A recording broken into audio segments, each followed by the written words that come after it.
Come up this week is a music and events industry special with our good friend Alasdair Kampff. And he's on promoting his EP, Joy and Struggle, and it's self-titled Joy and Struggle. This week we talk about the pandemic, sports fake crowds, smelly wedding venues, Tread.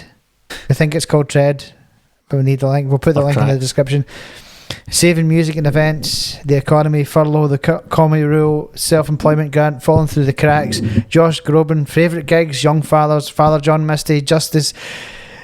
It's just I'm trying to say Dewaney Junction, but it's just auto-corrected Swanee Junction, Wolfpack, Silver Nesso, Tiny Desk Concerts, Jacob Collier, Metallica, Arcade Fire, Fleet Foxes, the Royal Concert Hall, Crazy Dancers, crazy audience members, Hans Zimmer, Naked Gigs, Coffee with Bach or Opium with Berl, Drummers on the Smack Martini, Class A FM, Dave Grohl, Genocide, Country Love, 3 Inch Nails, Phil Spector, and Quincy Jones, and also did White Males Without Music. So let's go.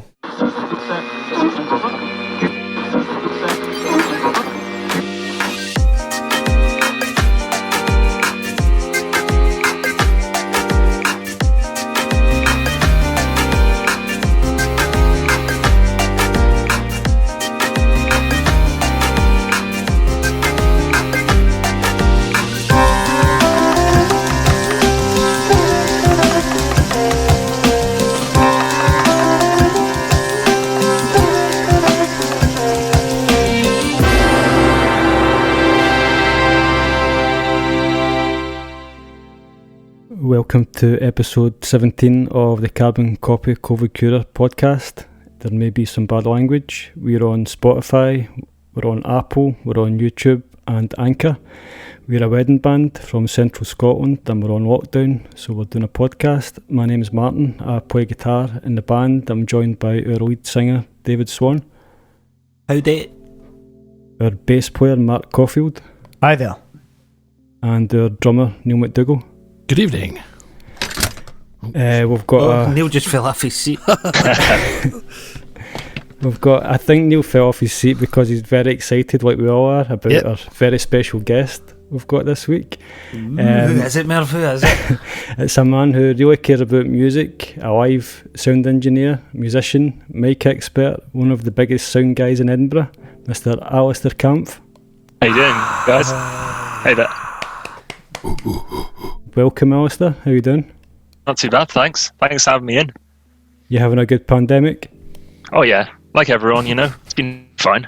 How about yourselves? We're loving it. Yeah, we're having a great time. No work and no money. No purpose in life. It's great.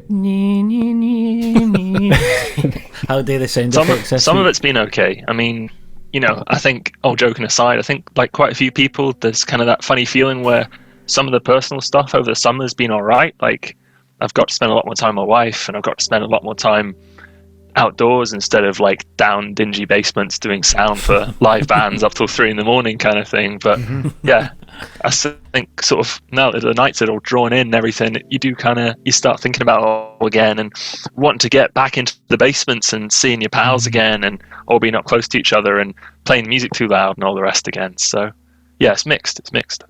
You're firing out the EPs as well. Is it Joy and Struggle? Am I right in saying Yeah, that, that's it. That's the new one just out at the moment. Fantastic, by the way. Thanks very much. Fantastic. Appreciate mate. that. I've only had one listen through. I will get another listen through, but very happy really, you've had really, it. That's great.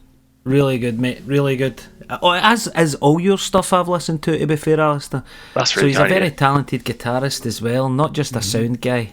He is a sound guy, bit of sound tech, but very talented guitarist. I really like it. Really like it. Check that out. Is it a new EP you've got? Yeah. That's What's on it? Bandcamp just now. It's just a self-titled EP. It's the first thing we've done. And that's kind of like a sort of a folk band, but kind of with a lot of electric guitars and a lot of volume and, you know, a lot of improv and stuff. So really great singer called Neve and a great drummer who a lot of people work with called Alex Palmer. And me kind of using my sound skills on guitar, by which I mean I use so many effects pedals and amplifiers that I cheat, so you can't actually tell that I'm not doing very much. But yeah, it all works together. We'll stick a wee link down in the comments. That'd be great. And, Cheers, and guys. Dawson, if you want to check it out. And also And at this point, Spanko can maybe edit a wee bit of it in here as well. Is that too much work for you, Spanks? Well, if Alistair allows it. Yeah, absolutely.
Excellent.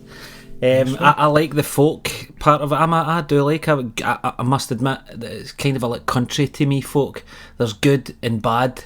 There's to me that it's like Marmite. There's either really really good folk in country or really really bad folk in country, and I really dig your stuff. It's great. I love the kind of the atmospheric guitar sounds that you get, Alasdair, as well. It's brilliant. Yeah, for sure. Absolutely Cheers, brilliant, dude. mate. I always like it when people take sort of traditional music and try and do something a bit different with it, or try and add on to it or whatever. So we thought we'd try that. Yeah, definitely. Now I'll take my tongue out your arse. Ah, you're alright. Spend the rest of the evening slagging me off now. Yep, absolutely. So the theme of this episode is going to be the music and event industry. That's all our collective industry. Or as it's known, IT now. Yeah, fuck. Or Domino's deliveries. I think that's what it's known as now, that industry.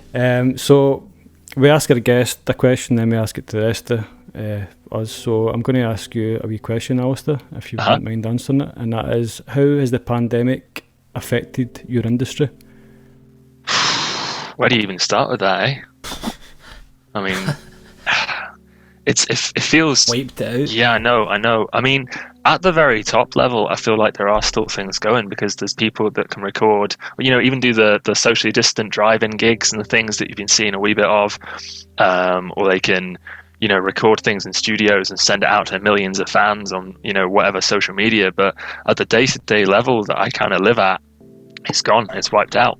There's no gigs, which is just completely the lifeblood of everything we all do. You can't get together. It feels weird and impersonal to be doing it all behind a screen.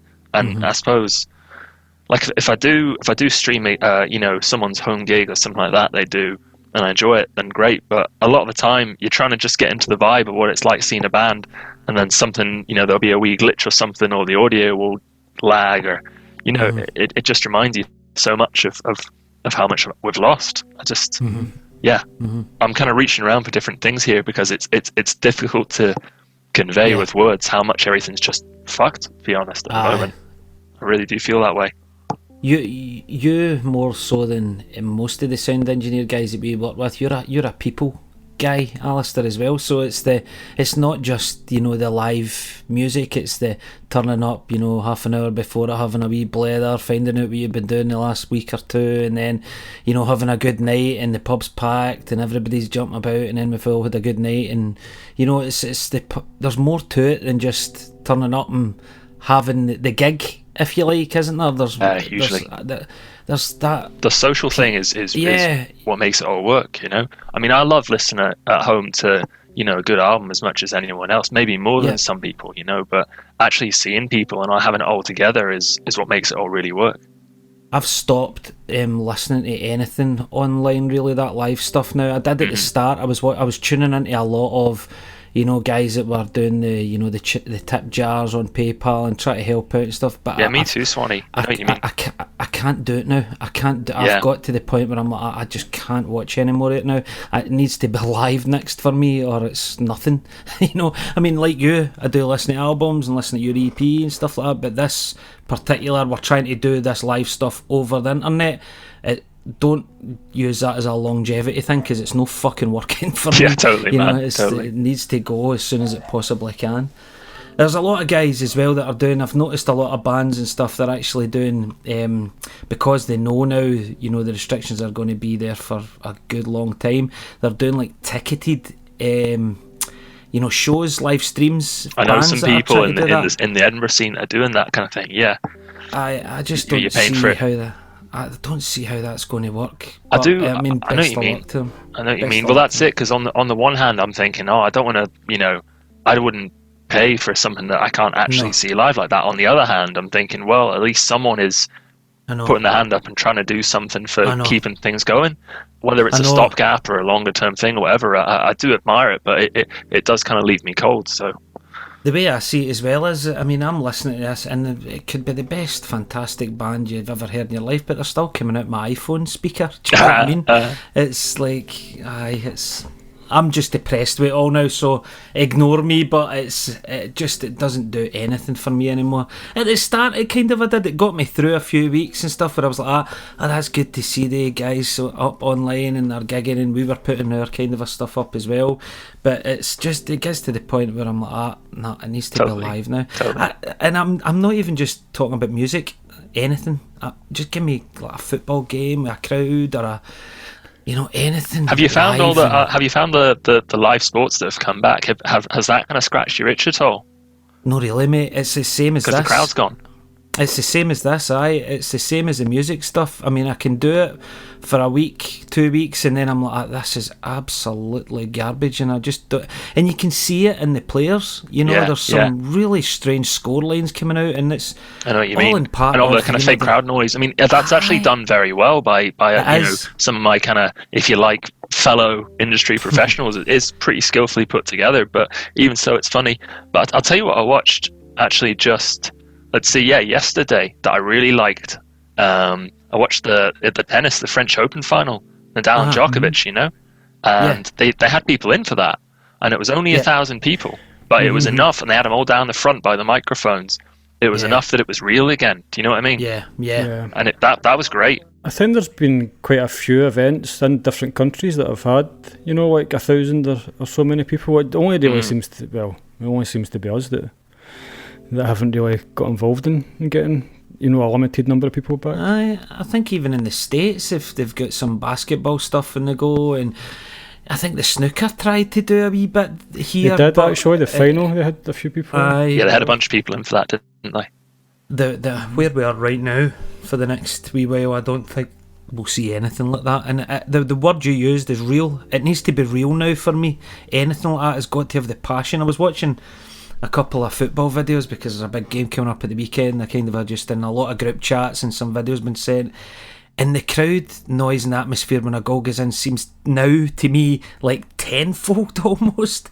I don't think I'll ever take it for granted again, because you know, when you hear a goal going in on one of these videos I'm watching and the crowd goes wild, it's just, that's what makes it. That's what makes the whole thing. It feels like from a different world now, doesn't it? It really does. It is, mate. I hope so much that if and when we do get it all back, that we don't lose that feeling of gratitude for having it back. You know what I mean? Aye. As human beings, we're good at that. Yeah, right. I'd do anything for this back. It's like when you're sick, isn't it? And you're like, I'll do anything to be well again, and then I'll bounce around, do a million things, and you get maybe one day of gratitude, and then you're just back to lying on the sofa. I fucking hate that shit. Yeah. First gig back, we're going to be like, I can't be arsed doing this anymore. Yeah, totally. It'll take you 3 tunes. Imagine the first load-in, like sat on your arse for 3 months, and then you have to actually get up and take 10 trips into some wedding venue with 40 sets of stairs and 30 amps. I would give my right arm for that, the new Merv. Well, I'll add something into that then. Imagine that, and you're roasting and sweating, and you're wearing a fucking mask, then it. Oh man! Imagine that, lads. Well, it might happen, man. No, that will happen. Imagine walking through, bleep this out, the kitchens where all the steam's coming out, and oh my god. Well, man. the mask would help in that particular venue because it fucking stinks. Add a filter in, you know. It's like protecting yourself from the world rather than protecting people from yourself and each other. It won't help with a buffet eating. The buffets are gone forever for everywhere, I guess. I can't breathe down a normal load in. How am I going to do it with a mask on? Do you know what I mean? But anyway, enough doom and gloom. Thinks I'm fucking doom and gloom. There's no much upbeat to speak about. It's like we want to be dead upbeat, and there's fuck all in the world to be upbeat about. But you got the kind of upbeat stuff out of the way at the start, didn't you? It's like so you're going, Alasdair, you've got an EP out. That's great. That's new. That's cool. And let's get back to the doom and gloom. That's the rest of the podcast, guys. Done. I watched a really interesting thing last night, lads. I don't know if you want to put this in, but I want to tell you about it. It's called Tracks. Has anybody seen it? It's on it's a 2013 doc. Tracks. Oh, not with an X, right? Cool. So it's, for some reason I thought that'd be with an X as well. And it's not a music thing. Right, wait to hear what this is about. This is a documentary about a small town in America and a guy who has trials and tribulations. He moves there, he's like an incomer, and there's a big family there that owns most of the buildings, and he's trying to get his business up and running, and they slaughter him. They don't let him, get what he wants, and undermine him at council meetings, and don't give him the road and the sanitation that he needs. And it ends up, what he does is he's a big kind of a steel erector guy. So this is on Sky Documentaries if you want to check it out. I'm sure it's on Netflix as well. It won like the Adelaide Film Festival thing or something like that as well. It was really good. But what he does is he makes like a foot thick concrete blocks, but they're, how do I explain this? So it's a foot thick concrete block, but it's got two steel girders at either side of it. So it's like enclosed, concrete enclosed in steel girders. Now what he does with these is he gets 5 or 6 of them, and he's got all these big, bulldozers and stuff, and he kits out one of his bulldozers with this, encloses it all, completely encloses it all in this concrete, and knocks the fucking town down. Knocks the whole fucking town down. You need to watch this, it's incredible. And what he does is he's got holes for guns and he thinks so the cops are there quite quick, and as soon as they appear he's shooting them with these automatic rifles. And I've never seen anything like it in my life, because it's all live footage obviously of it happening. And I think it happened back in 83 or something. I was like back in the 80s. So wait, this all happened? Oh my god, the whole time there I didn't realise this was a true life thing. Yeah, true life, mate. Wow. And it, absolutely bizarre. I mean, I sat with my mouth open for most of it. And it's the tape. It's like the guy's suicide tape is the narration all the way through it. So it's him talking all the way through it, telling you, and this happened in this meeting, and then it cuts away to that meeting, it shows you them doing them over and all that, and there's wee drama bits in, but then it goes to the last wee half hour, and it's him, the live footage of all the press and all that, him driving around town and just getting into these guys' buildings and their businesses and knocking these big buildings to the ground, and they couldn't get him. They were firing, they tried to blow him out, they tried to shoot him out, they tried to fire him out, smoke him out, they blocked him in with a big massive crane, still couldn't get him out. So not to waste it, but it's a live documentary, it's a documentary anyway, so you could read about it before you watch it anyway. But they couldn't get into him. Even when they trap him, they can't get into him. So he ends up committing suicide. I've already told you that because he's got the suicide tape. It takes him 2.5 days to actually. Takes him 2.5 days to get in and get his dead body out of the place. It's the most incredible thing I've seen, it makes you root for him like fuck. Or maybe that's just me, but I'm like, good on you, mate. good on you. He's had it. He's just had it up had to enough. fucking here. It's that Michael Douglas movie. What's that Michael Douglas movie? Yeah, I know the one you mean. And Falling Down. Is it Falling Down? Yeah. That's it. And I just root for the guys. See when he's going about smashing this town, he's causing millions and millions of pounds worth of damage. But you're so much on his side by that time. Just check it out if you can. What country was that in? I thought it was America. It was America. I was going to say, I knew that was in America. Yeah, hand in America because they've got That's where that would automatic. happen. Did he injure anyone though? No, I don't think so, Spanks. No, not that. No, it was just buildings and stuff because it was so slow. Because it's sort of like he's built tracks on this digger. It's got a big, and he's enforced these big plate at the front, so it So can for knock people down with sides time of to run buildings. away, but they can't stop them knocking the buildings down. Exactly. Fair enough. I want to. I'm going to try and find a photo of the digger to send you it because see when you see it, it's like something out of a movie. It's absolutely mental. Suppose metaphorically, coronavirus is the guy in the digger, and the town is the music industry. Well, you could look at it like that, aye. Who are Definitely. you then? How do you come into this? I'm the wee guy running away up the hill. Yeah, find this. Talk away amongst yourselves. I'll find this. Or don't. Hold on, I just got the next question. There's no conversation killer in the world like talking amongst yourselves. I know. How do we save, or what do we do to save the music and the events industry? Pray, Neil. Fucking pray, mate. Because we've got a Tory government, so they do not give a flying fuck about any of us. Like, Why not don't one we- flying fuck. Why don't we get these set of tracks, stick two bits of concrete at the side, Aye. get a big On a digger. van. I was just thinking, That's Swanee, fine. that sounds like you down in Westminster let loose. That whole description that you were giving us. I gotta say, I mean, from my point of view, I think it's pretty. What's going on with Corona right now is pretty non-negotiable. And as much as I want to be back in all the venues and everything, I don't think we can be safely right now until they've got a vaccine, until they've totally suppressed it and all that. But in the meantime, there's got to be funding for everyone and everything who's involved in it. There has to be. And I don't buy this whole sort of, there's only so much money shit that's going around, because I'm thinking of like in the past, like right after the Second World War, we created the NHS when we had about 3 times as much debt as we have these days. We've got to fund everything that's going on. No one should be going broke. No one should be going out of business because of COVID. And there should be if you're worried about this industry being sustainable or not, whatever, there should be not to get too political, but there should be a universal basic income for absolutely every single adult in the UK. So nobody should be worrying about their livelihoods or whatever when all this shit's going on. And then we need to get to the other side of it, and we need to build it all up again. Nothing should be going out of business or broke right now.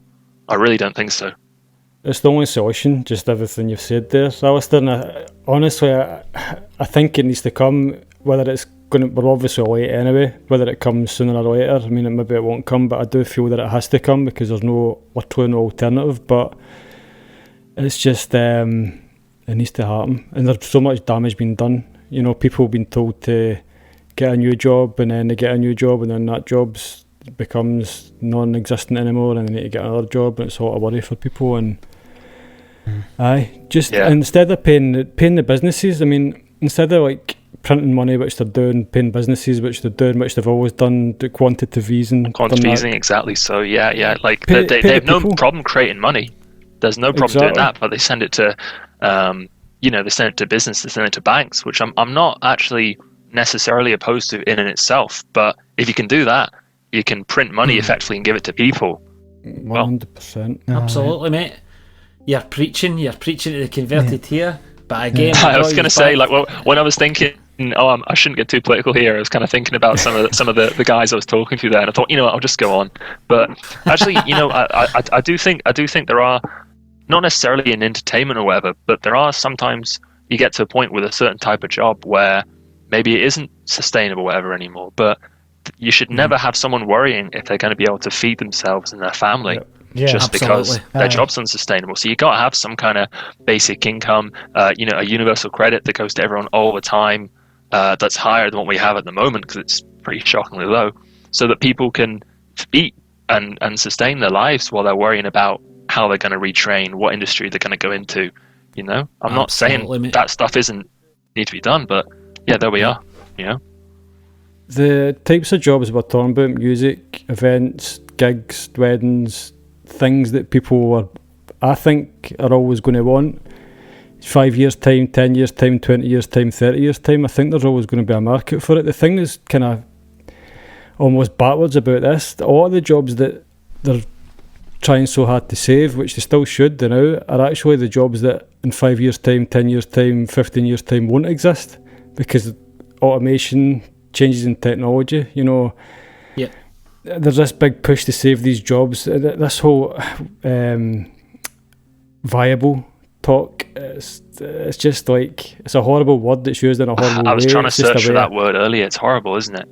It's just a horrible way of trying to shift, we sneaky blame shift. Well, the ballerinas, I mean, it's not viable. You know, all this kind of stuff. It's like, really, the jobs that they're saving now are the jobs that won't be there, and the jobs that we're doing now are actually really beneficial to an economy. They are essential. You know? They are vital 100%, jobs. I mean, I don't care if it's a case of, you know, okay, maybe you're not directly doing a job. I mean, what's a real essential for living, vital, essential job? Maybe like farmers and the NHS, you know what I mean? Everyone else is trying to improve quality of life. And I think the entertainment industry, the arts, all that stuff, I think it is essential. Maybe not to just basic survival, but to actually thriving as a human being, as a person. Yeah. It's like all those times, even if you want to just joke about gigs, well, we've all done together, where you've just got 100 drunk people all jumping about going nuts. I mean, they've probably had a whole week of working really hard, and then they've gone out and that's their one night release that week. You know what I mean? Like, you can't say that's not essential. Is there a political thing where, I mean, how many artists and musicians are Tories? Do you know what I mean? Aye, there could be an element of that involved in it, but to get back to Alasdair's thing about the universal income, I read just a couple of days ago when Boris done they had a virtual Tory conference, you know how they do that once a year? Yeah. And he was getting, he actually commented on it, but he was getting, you know, why did we do this furlough scheme? And he was saying, in his words were, I know it goes against our core conservative principles, but there was no other option. So in other words, there's people within his party that were going, why the fuck did you bail anybody out when they'd no work to do? It's bizarre. Yeah, these are the people that say it's the natural way of the world, or the way of the market to let people just, if they don't have a job, just let them starve. They'll figure it out, you know? Well, yeah, that's it. As soon as they realise there'd be no fucking tax coming back in, or it'd be drastically reduced. Oh, wait a minute, we've got no fucking dosh coming in here, we better do something. There's no country left to govern. What creates tax better than small businesses like ours and others, where you're creating tax out of nothing, essentially? You know, you're not going to a pre-made job that's already in existence. You're making something out of nothing, and you're putting money into the economy. You know, that's... Well, it's hard. You're not getting much tax back from the corporations, are you? Well, exactly. They're the ones that are smart enough to figure out how to get around all of it. So I know. That's it. And as well, the valid point that you made, Alasdair, about that's people's release valve. You know, these things that were, you know, these jobs that make life, enhance our life. They're maybe not essential jobs, but they enhance our life as human beings. It's the same that I was talking about there, you know, when you're in it, like maybe a working class, middle class community, you know, your football on a Saturday or your gig on a Saturday is your release. That's your release. Yeah, and it doesn't just necessarily go for, you know, like lower income brackets or whatever. I mean, it could be like, go for stereotypes here, but someone who's pretty well off but maybe works in a big corporation as a CEO all week and is absolutely hammered, maybe they go to the theatre and have a bottle of wine with it, and then that's still the arts and that's still their release at the end of the week. And right now it feels like there's nothing. The only thing I can really think of that's live and something you can enjoy, that's, you know, unscripted drama, whatever you want to call it, is when you've got the sports back on the TV at the moment. And a lot of people don't like that. So if that's not your bag, like, you know, I love watching it all. My wife doesn't particularly, so she's not really got anything like that she can enjoy, you know? Yeah, I seen on the news as well before I came up that this bailout that they've given to the big ballet companies and stuff like that. And there was an owner of a ballet company saying that she was rather impressed and she's quite comfortable now and she'll be able to make it through and stuff like that, which is great. But it seems to me that type of stuff might see the Tory money first. Yeah, maybe it's been preferred a wee bit. Like, you wouldn't resent them for getting it, but you kind of go, okay, that's fine. I'm glad you've got yours, but what about the share that then goes to other creative industries and arts and whatnot? And also as well, even that money is never going to bleed down to the workforce. It's never going to bleed down to the workforce. It's just going to stay at the venue and the owner level, whereas you need it to bleed to the workforce and keep these talented people. They talk about the bankers. See, in 2008 when the banks collapsed, I worked in a bank at the time, and they always spoke about, we need to bail them out and we need to pay them these big bonuses because these are the most talented financial people in the whole wide world and we need to keep them in the UK. Yeah. That's all they kept saying all the time. We need to keep these guys in the UK. I want to fucking vomit. Now, but what happens when it becomes talented musicians, talented dancers, talented, all of these guys in the arts and stuff? It's, well, go and retrain in IT, you fucking wanker. It doesn't really matter whether it's a dancer or a banker or a musician. The problem is the people that need the money, as in the frontline staff in the banks, would never really had the benefit of the bailouts, the same as the workers in the pub won't get any benefits when the pub gets bailed out, the same as the... No, absolutely. My point is though, why all this? Right, we need to pay out to keep the talent here, and we've got an abundance of talent in the country, and they're not caring about that. No, they don't care. There's none of that. Let's keep them in the UK. Just pay the people, pay the workers. Fuck the businesses. If you look after the workers, the businesses will be fine. Do you know what I mean? And also as well, fuck the economy. See the amount of times you hear we need to protect the economy, or it's a balance between the economy and the health. Honestly, fuck the economy. Who cares? Who cares if you're the 10th richest or the 4th richest or the 50th richest or whatever?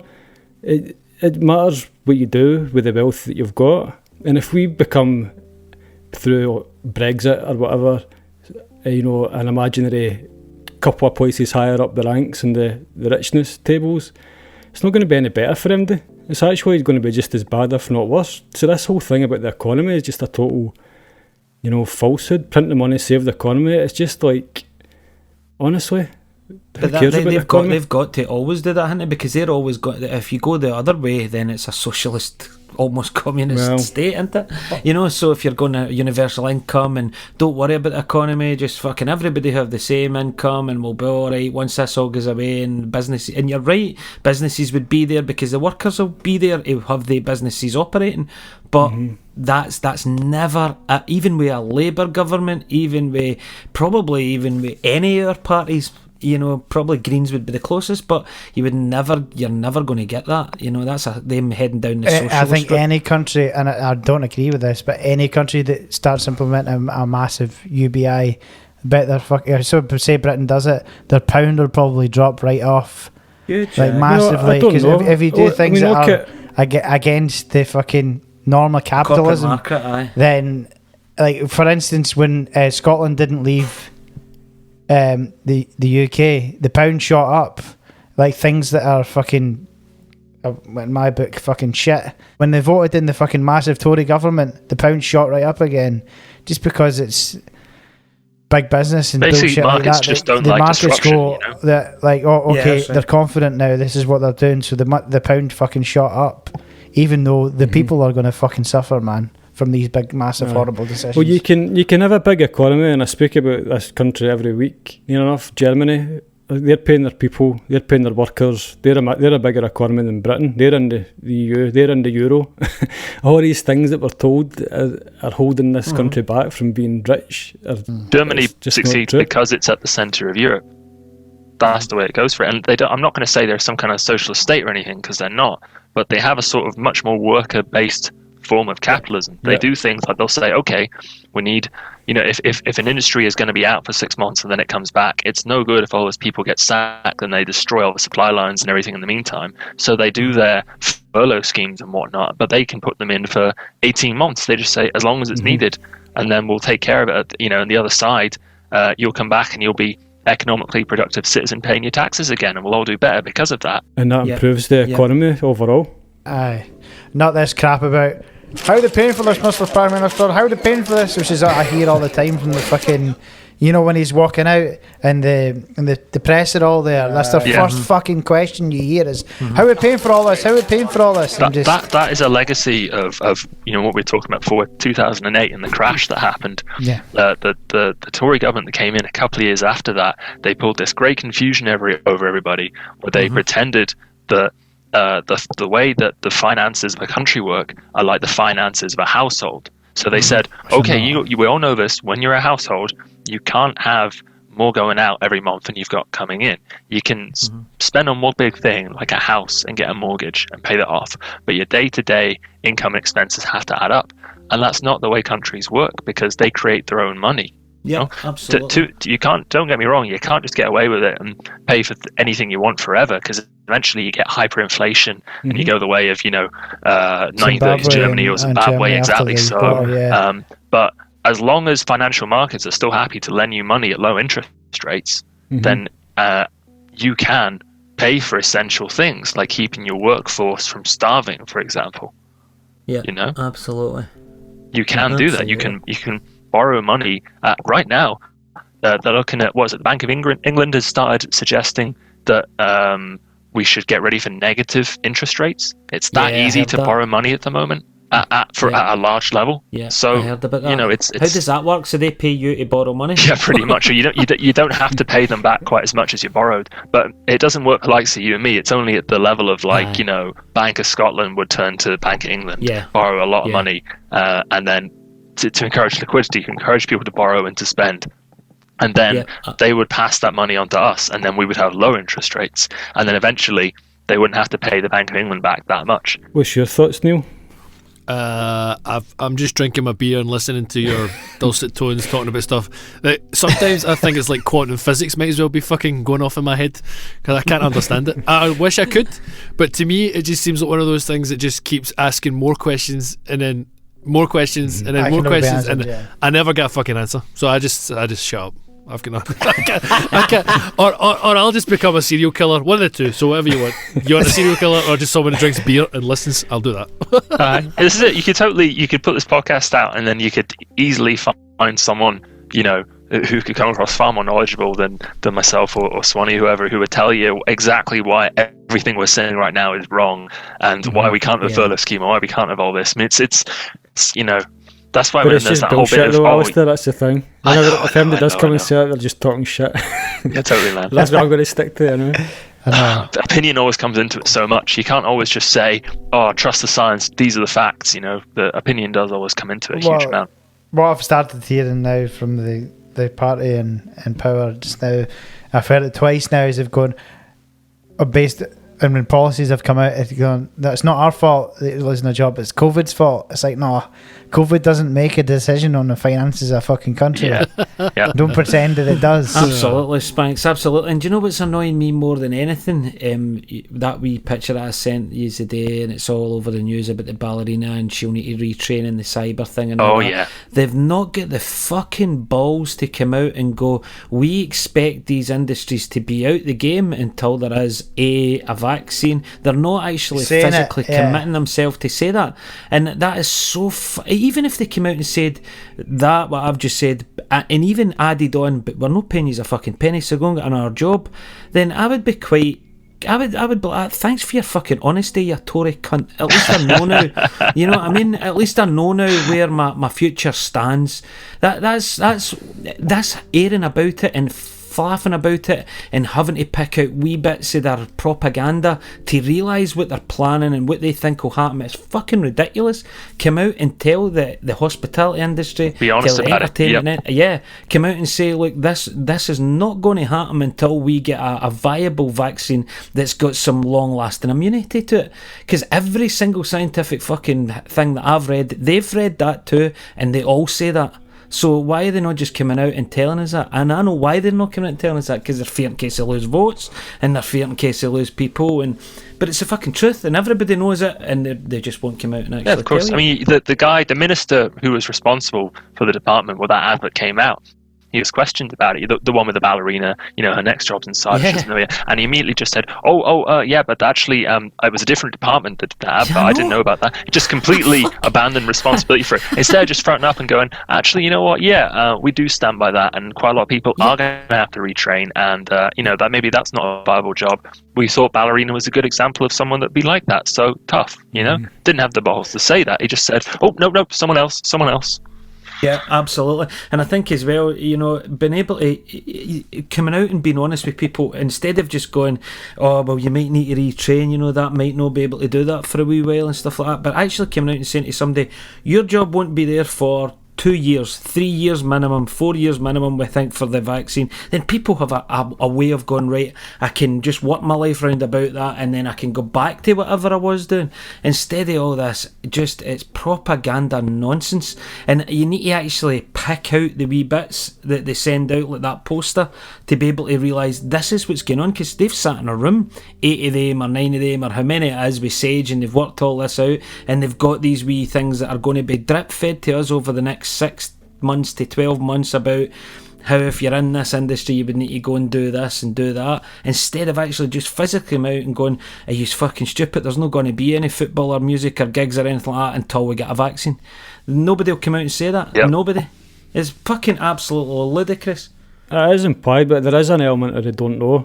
That is the reality. As much as they know that, Merv. They know. Everybody knows that. They don't know when things will get back. Nobody knows. When That's a vaccine comes, when a long-lasting immunity vaccine comes. They don't know if they don't know if or when a vaccine will come. That's an unknown. But just say that is my point. My point is just say that. My point is just come out and say that. Physically come out and say, we think that all this stuff that we're talking about will come back once there is a long-lasting immunity vaccine available. They're not saying that, and everybody knows that. You do have to there is obviously a degree of hindsight to what I'm saying here, but you do also have to wonder why there are countries that through their, exactly. Some would say good luck, some would say, more like myself, I would say policy decisions and ways they dealt with it. Why there are countries like New Zealand and Vietnam and a few others that have managed to completely suppress the virus to the point where I've got a friend living in New Zealand. He went to an All Blacks game the other day. Yeah, my auntie was at a party with a gig and all that at the weekend in New Zealand. So there's sports that's games the thing. for people there. That's all it's happening. These things are happening and they will happen. That's the problem we've got as our government here. We're going to be later than everybody else getting them back, and it's difficult for them to commit to anything because they know that. And I think as well, apart from anything else, as much as they're making bad decisions based on their own beliefs of what's right and what's wrong, which is different to mine, but I suppose it's an opinion at the end of the day. Apart from anything else, I think they're just really incompetent. You're talking about a Tory government that was voted in for a Brexit, that's just guys that aren't really up to the guys that don't have the experience, to deal with these sorts of things. It would be difficult for them, but how's China getting on with the virus now? You never really hear much. I think it's pretty suppressed. I mean, what happened to the videos at the start of people dropping dead in the street in China when we all had to lock down in our house and stuff like that? And is nobody looking to China? Is nobody from our government going, we have fucking money here? No How chance. did they do that? Can we not just copy that? They're banning Huawei and stuff. They're aligning themselves with America, and they're making out China as the bad guy. I don't want to talk about China again for like the 10 millionth time in this podcast, but sorry they did that way, but they're totally trying to not align themselves with China for many reasons. I find the Chinese thing very bizarre, but I will not go there again. I find it very bizarre how we're not hearing a fucking thing about it now, and that China was all over the news at the very start there. So why are we not hearing anything about it now? Change the tune into it. Well, remember how much emphasis was on Italy, because they were ahead of us, and it's like, this is how bad it's going to be, as if to say, we're never going to be that bad, don't worry about it. Then obviously you don't hear a fucking thing about Italy in the mainstream media here now. We're actually worse than America. Well, I seen a thing, they never spin it this way in the news, but percentage population kind of thing. Yeah, percentage population, because they were talking about the American presidential debate, and they were saying they were doing the fact check thing. They were saying, well, actually Joe Biden's wrong by saying that America. What was the thing they were saying? It's kind of this thing whether you go by total number of cases or whether you go by cases of percentage of population. Yeah. Where I think is it maybe Belgium It's actually the worst off there. But I think the UK Britain's were bad. about 50,000 deaths, and the US they're about 200,000. But there's 6 times as many people in the US as there are in the UK, and there's about 4 times as many deaths. But anyway, so you see what I mean? Biden was trying to say that Trump had made such a bad mess of it that it was like the second worst in the world, but actually what the fact checker was saying, Britain's worse than America. I mean, it's not exactly. That's the only time the BBC. You're not exactly covering yourself in glory if you're only just behind either where the UK is or where the US is. I mean, we're both pretty. It does seem to be this weird link though, where the more sort of, libertarian right wing the government has been, the worse off it's been in that country. Absolutely, it's about individualism versus collectivism. Yeah. I've said that in this before. The Comey Rule thing that you put us onto, Spanks, when you're watching that, you kind of understand why we're in that mess. If people like Trump and Boris are pretty similar, I would imagine, but in that Comey Rule thing, or is it Comey Rule, yeah. Where they go into him they confront him about the Russian collusion, and obviously it's a drama, but this is coming for the guy that was in the meeting. But if they're getting into him and they're going, well, we think Russia's affecting the votes, but this is what we've been told, X, Y, and Z, and the only thing that fucker was interested in was the golden shower with the prostitutes. That was the only thing that he kept going back to. I want that sorted. I want that. Nothing to do with the Russian collusion, and why would people think I'm in bed with Putin and stuff like that, and every time we met that Comey, it was always about these prostitutes. I wasn't with any prostitutes. It just shows you where these guys' heads are. Absolutely fucking bananas. Well, if anyone wants to see it, it's on Sky Atlantic just now. It's the Comey Rule. It's pretty good. I mean, your rights one, it is completely one-sided. Oh, it's hugely one-sided. Aye, it's a hate letter to Trump. It's what it is. But it's obviously the guy Jim Comey that was the FBI director, just as he kind of accidentally got Trump in, almost is what it says at the start, and then it's just about his time with Trump, and it's fucking even makes him out to be Jesus. But do you know what I mean? That guy is fucking Teflon Jim. He never done anything, did he? The whole documentary paints that guy out to be the most perfect human being that has ever walked God's green earth. And as soon as I see that, alarm bells ring. I'm true. Like, nobody's that fucking clean, man. I know, but if the shit about Trump's even half true, I know. It is terrifying. And it is, by the beyond way. belief. It will be. He's like a child, man. He is like a kid. Child. It's fucking mental. He's got corona, so I think we should give him a wee bit of respect. He's not in there. He's not in there. China virus. He's cured. He's cured from the China virus. He's cured. And now, of course, he's saying that, obviously because I'm cured, it's nothing to worry about, guys. So, everyone man up. Yeah, get out there and get killed. Fuck you. Do not be afraid of it. Credit. I don't think we answered your question there, Neil. I don't think it can be answered. Can he? There's nothing that we can do to save any music industry. Well, pay the workers until such times they can get back. That's it. That's the only thing you have to do. And support the industry and support the workforce, both right now and then when things are trying to come back again. Has anybody got any messages for our government? I know that Boris listens in every week. That's my message. Fuck yous. Fuck every single fucking one of yous. That's my message. I'm glad that if I'm gonna try and add a wee bit of balance to it, I would at least say, you got to try, right? But I would at least say that the self-employed support scheme and the furlough thing together, there were some cracks and there were some holes in it, but having 80% and then 70% over that initial 6 months was really good. And I know that the gap there was people who were doing their own. It's like PAYE, but they were effectively self-employed. They got totally missed. Yeah. Me. I'll tell you my story. Right? That was you. So see, wait to hear this, right? So this is my story. It'll bore you to fuck, but see if I never was able to go back and get my old job, I would be sitting here with zero income from the start of this. Is that what you've done, man? I had to go back to the council, yeah. But basically, what happened with me is you know how you need to earn 50%? Yeah. More than 50% with yourself from the self-employed income. But they took it from your previous tax year. So I had packed in a full-time job in December. this happened in March, and they're saying to me, but last year you had 51% PAYE. I'm saying, I don't have that job anymore. It doesn't matter. You had 51% last year. You're getting nothing. And then I went, right, okay, so I'm not going to get any of that. Right, okay, let's go and see if any benefits, I'll get any benefits. So I phoned up Universal Credit, and they said, does your wife work? Yeah, goodbye. So I was like, alright, oh shit, I better phone up Job Seekers Allowance. Phoned up with Job Seekers Allowance, went, oh, Mr. Swan, that guy there that's been paying fucking Class 1, Class 2 and Class 4 for the last 10 years, National Insurance, we'll give you 2 months at £70 a month, and then you're on your own. And that's where I was. And I never had, I was on a sessional post at the time. I'd managed to get back in with my old boss, thankfully, God bless him. But, you know, I'd not had a job, and I was thinking, coming to the end of this, I've zero income. Like zero, nothing, zilch, nada. Fucking hell, man. Nothing.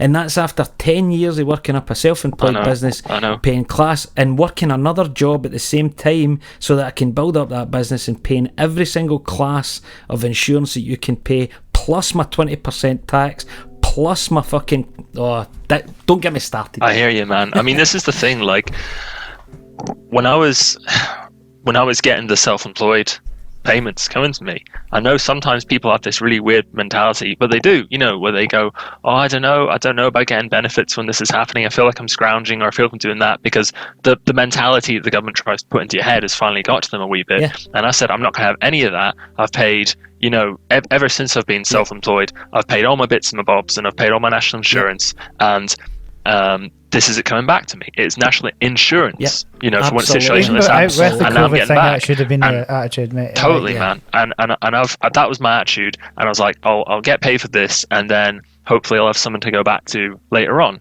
And in the middle of that, I've tried to be fair and balanced, and give the Tories, or give whoever you want to say, the government, you know, their fair due, and say this is quite good. And Swanee, you've quite fairly just blown that completely out of the water, because of course it didn't apply to everyone. You know, for those of us like myself who are lucky enough to have over that percentage, great. But for those who are, you know, getting 49% from self-employed, you're fucked. So it's difficult to justify that, isn't it? Yeah, and I think the fact is, I phoned up HMRC and I put my case forward, and they were just like, this is the rules, that's it, and I knew that was going to happen. But to be able to not go, right, well, let's look at people that don't have the jobs anymore. You know, why are we looking at I'd even had my present year's tax return through, showing my P45. They could see it in front of them. They could see that the only job I had was my self-employed band musician job. But no, because you had that income way back last year, you don't qualify for this when this pandemic's happening. I found it ridiculous, and I knew it was going to happen. You know, I was going to fall through every single crack, because it's the fucking Tories in it, and it'll happen to me. But like you say, you're trying to bring light and shade in it, and it saved a lot of people. Like yourself, Spanks, you were able to get it, and that's great, and the millions of people will be able to get it. You're right, Alasdair, to say that was the right thing to do, but there is people like me, hundreds of thousands of people like me, who are not even as lucky as me, that was able to go and get another job, that'll be stuck with zero income. This is it. Zero. I mean, you fell through the first crack, and that you weren't able to get the benefit, which, you know, would have been your rightful due. I strongly feel, but at least you were then able to go and get a job back. And then there's, like you say, there's hundreds of thousands that aren't even that lucky, that fall through the next crack, and that you know, whatever that was providing their living is gone. Yep, absolutely, mate. Because it was so badly organised, and they were paying different percentages of people's actual wages, instead of having what we talked about earlier, a universal income that's maybe just a bit more equal for everybody, maybe factor in people's earnings slightly, because it was going up from, you know, small amounts to whatever it was, two and a half grand possible person, which I wouldn't say is too much money, but I would say if somebody's getting $2.5 grand and somebody's getting nothing, surely there should be some sort of equality in there, where you bring down the $2.5 grand and bring up the person who's got nothing. And I think that's why we've had one of the most expensive furlough bills in Europe, and that's why we can't afford to keep it going. And again, Germany's and places have done it right, because you don't need your full wage. You just need enough to, you know, you don't spend as much, and you just need certainty that you're going to get through. And as you said, Swan, if they can tell you a time, how long it's going to last, whatever, if you get that certainty, you can make plans. But I mean, look at you today, Spanks. I thought I was getting made redundant today, for the whole since this morning, because I knew there was a big meeting coming on. So I went from one industry, they got obviously got banned, is still banned music, and then I'll be in the boat of a lot of people that have managed to now get a job in hospitality since it's reopened up. There'll be a lot of musicians and artists as well, definitely, because that tends to be where they fall back into a lot of the time, is hospitality, and just generally. So I'm not getting furloughed for these 2 weeks. We're shut because I'm new, and I thought today I was going to lose my job, but luckily it's through some fucking miracle I'm getting kept on. So, but it's fucking because you worked stressful. so hard. But mind you said you burst your arse, so you went in and burst your arse, and that means it's paid off, mate. Yeah, but definitely. the see answered a wee thing that you were saying there, Merv, as well. And we'll move on for this, lads. But see that thing that you were saying about the more level give outs is absolutely spot on. But again, they would have not been allowed to do that. It's far too socialist. What do you mean you're giving that person that earns £49,000 a year the same as you're giving that person that answers the phone, 12 grand a year? You're not doing that. No, you'll need to make it levels, and that's the conservative way. And it made it all bundled and disorganised, and people were getting payments that weren't meant to get payments. People like me weren't getting anything. So yeah, again, it was down to the left and right they made the decisions on. It was down to right-wing conservative also government. how many fucking I don't blame them, because there was a massive gap in massive loophole, but how many self-employed like plumbers and that who are still doing exactly the same work were able to get a self-employment grant and just take and all it literally asks you is your business been affected, yes or no, and you go yes. It's just I can't imagine any plumber's going to go, oh no, and I'll not take that extra fucking $3,000, please.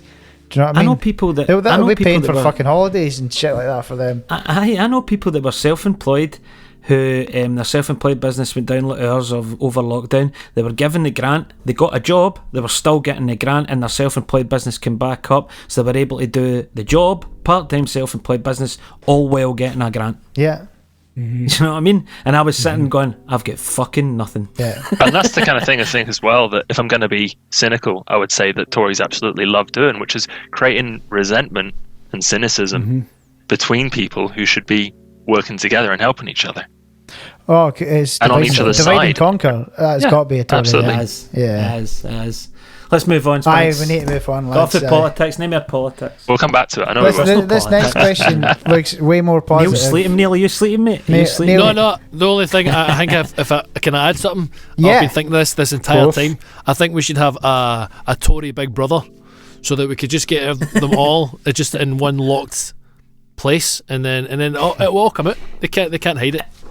And then I'll get my fucking digger with the concrete things, and then I'll run right through that fucking Big Brother. You better make a correction. It's actually called tread, the thing that you were talking about, not tracks. Oh, sorry, tread. And then every week as well, they'll be thinking, oh well, at least one of us is going to get released this week, and then none of them do. They all stay. They released into a well.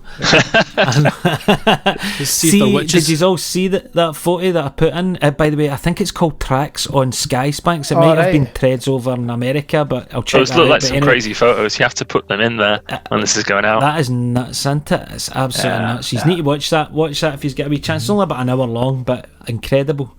God bless him. Okay. The next question is way more positive, lads. What's the best gig you've ever been to, Alasdair? Oh wow, on the spot there. Yeah. I've been You to must so have been many. to some gigs. You I've must been have to so done many. the sound at a few decent gigs. Yeah, there is that. Oh no, go someone else first. Okay. I think. What about you, Neil? What about me? What's the best gig? Best gig. He's not bad. Where are you tonight? He was on the Marijuana. He's in that dressing gown. And it's like his own little hot I'm box he's made. channeling In my Hugh Hefner. I'm just channeling my. Neil, what's the best gig you've ever been to? Is the question. Mate. I was just thinking about it, to be fair. But the best gig I've ever been to and not played at. Not just played been that. to- Or played with her. That's a bit sanctimonious. Oh, the best gig I've ever been at was the one that I played at. No, not at all. I'm not too sure. I guess whether there was alcohol involved or not. Like ironically, probably one of the most like amazing musical things I've been to was probably, it's going to sound bizarre, but Josh Groban, which was at the Armadillo, and just because his band and the whole thing, I mean, I didn't expect anything. It was like a present from my mum, and the whole family went, and she loves Josh Groban, blah blah blah blah, and I sat there going, fucking hell.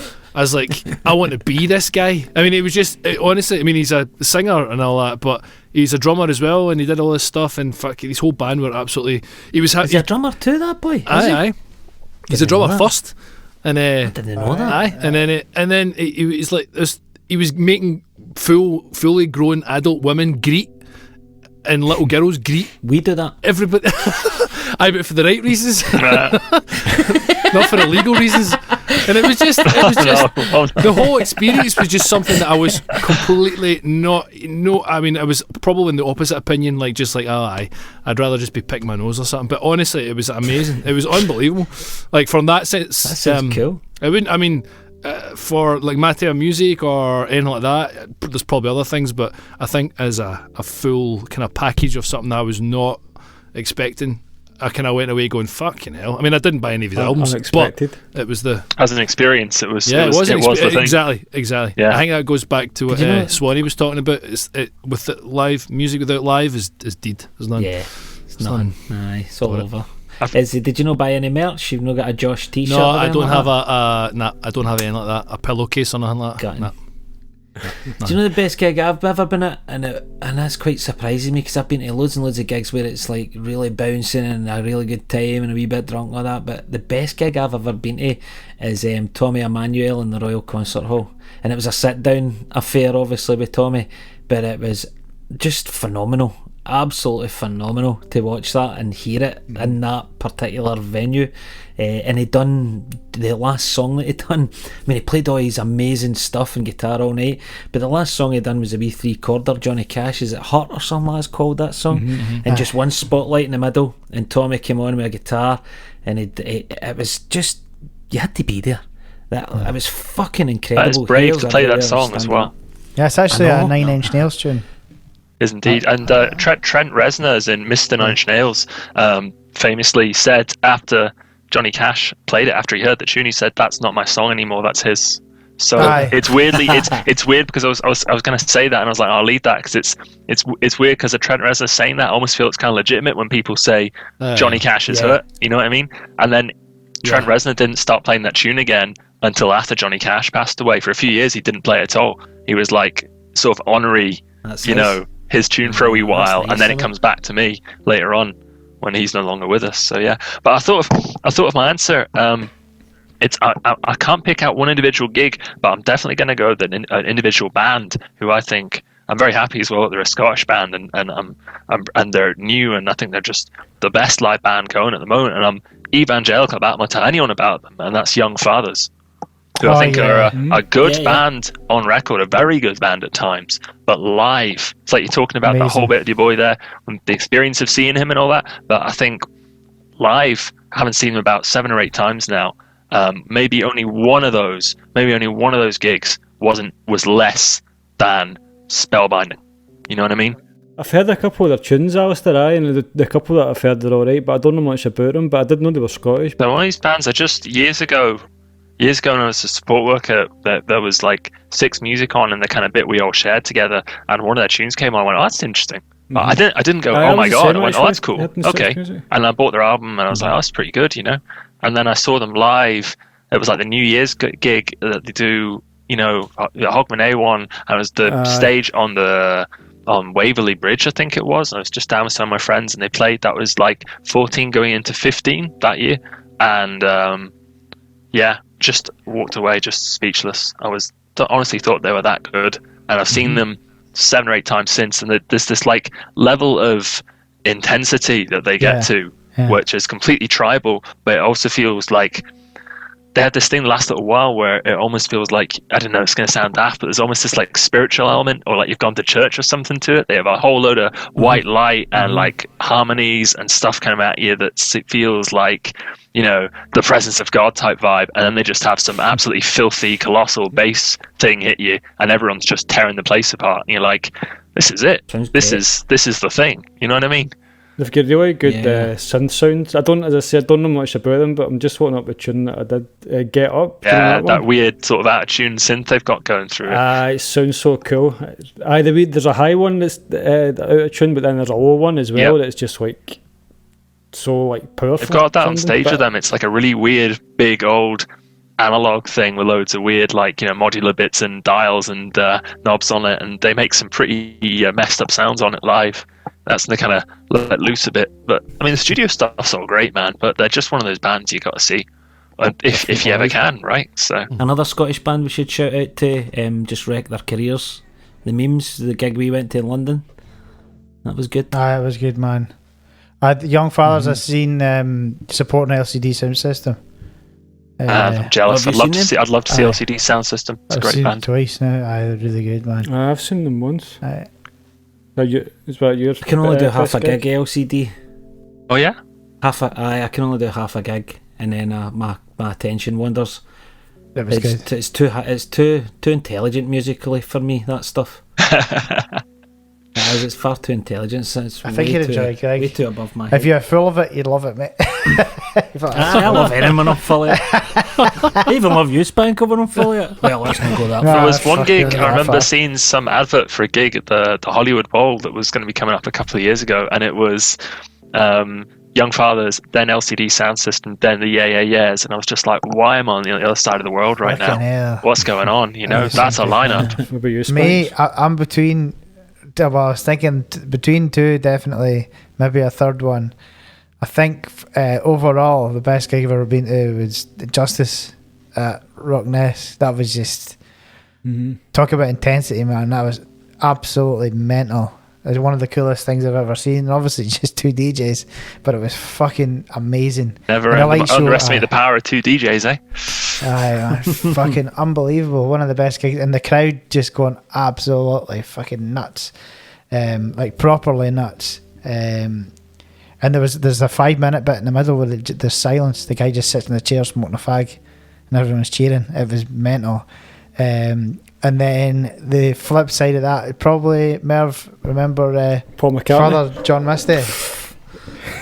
Fucking Paul McCartney.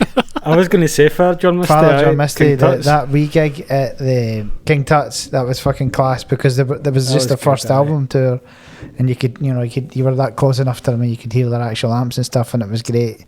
And the wee guy was raging at that guy. Remember shouting at him? Aye, I remember that. It was furious. Because the guitar player was like a heckler situation there. Aye, total heckler, like an American heckler. Aye, there was a guy. It was like a Tuesday night, and I think a lot of it's quite acousticy. Do you know what I mean? The guy's like, play some fucking rock and roll. It's a Tuesday night. The guy was like a fucking fanny, like just a big fucking drunk fanny. I'm sure it was American. I always like how you guys deal with the hecklers. You know, half the time it's just I can't really understand what you're saying there, pal. But you know, yeah, great, nice to see you. Yeah. To be fair, I can't understand them either. I don't even know if you're pretending. I'm like, what did he say? What? What is the best? Oh, sorry, Merv, you've not answered that, have you? That one you mentioned, Spanks, for John Misty, I actually forgot it, LCD Sound System until you mentioned that. I'm sure I've seen the name as well, actually. But I was thinking Wolfpack, I seen Wolfpack, 3 or 4 years ago. It was in the old ABC, and it was just like, it was good. It was just good because it was it's not too big a venue and stuff, and you could tell they were getting a good reaction, and you could see it was a good sort of vibe and stuff. So that, and then Radiohead, Glasgow Green. I've seen them twice there, but the first time I seen them there, it might have been 2010 or something. But I was thinking as well, another gig I went to see with you, strangely enough, Spanks, just an off the cuff thing, like you were saying, Neil, just something you weren't expecting. Remember that band we seen in I know you're going we went to the festival. Aye. We went to the Edinburgh Festival, and we just randomly seen. They're not even a big band or that. Aye, Paul Simon tribute band. Aye, they're not actually a Paul Simon tribute band. Alasdair, you know that band from Edinburgh? They do. I know the band you talk about. Is it Diwali Junction, something like that? Yes, I'm trying to think. Yeah, they are very, very good. Really You're right. good. They're a fucking fan unexpected. Aye. I've probably said the name wrong, and they're going to hear this and be mortally offended at me. But Palani Junction or something. you're talking about? Yeah, very good. If I'm gonna it's funny hearing you guys talking about the bands. A couple of things popped into my head that really sort of standout gigs that I've seen in my life. Going in the really heavy direction, going for the just totally like left me like I'd been chewed up and spat out. Anyone know Meshuggah? Yeah, Meshuggah. Yeah, seen them live a few times, but I think one of the times I saw them at the Garage in Glasgow just completely knocked me dead.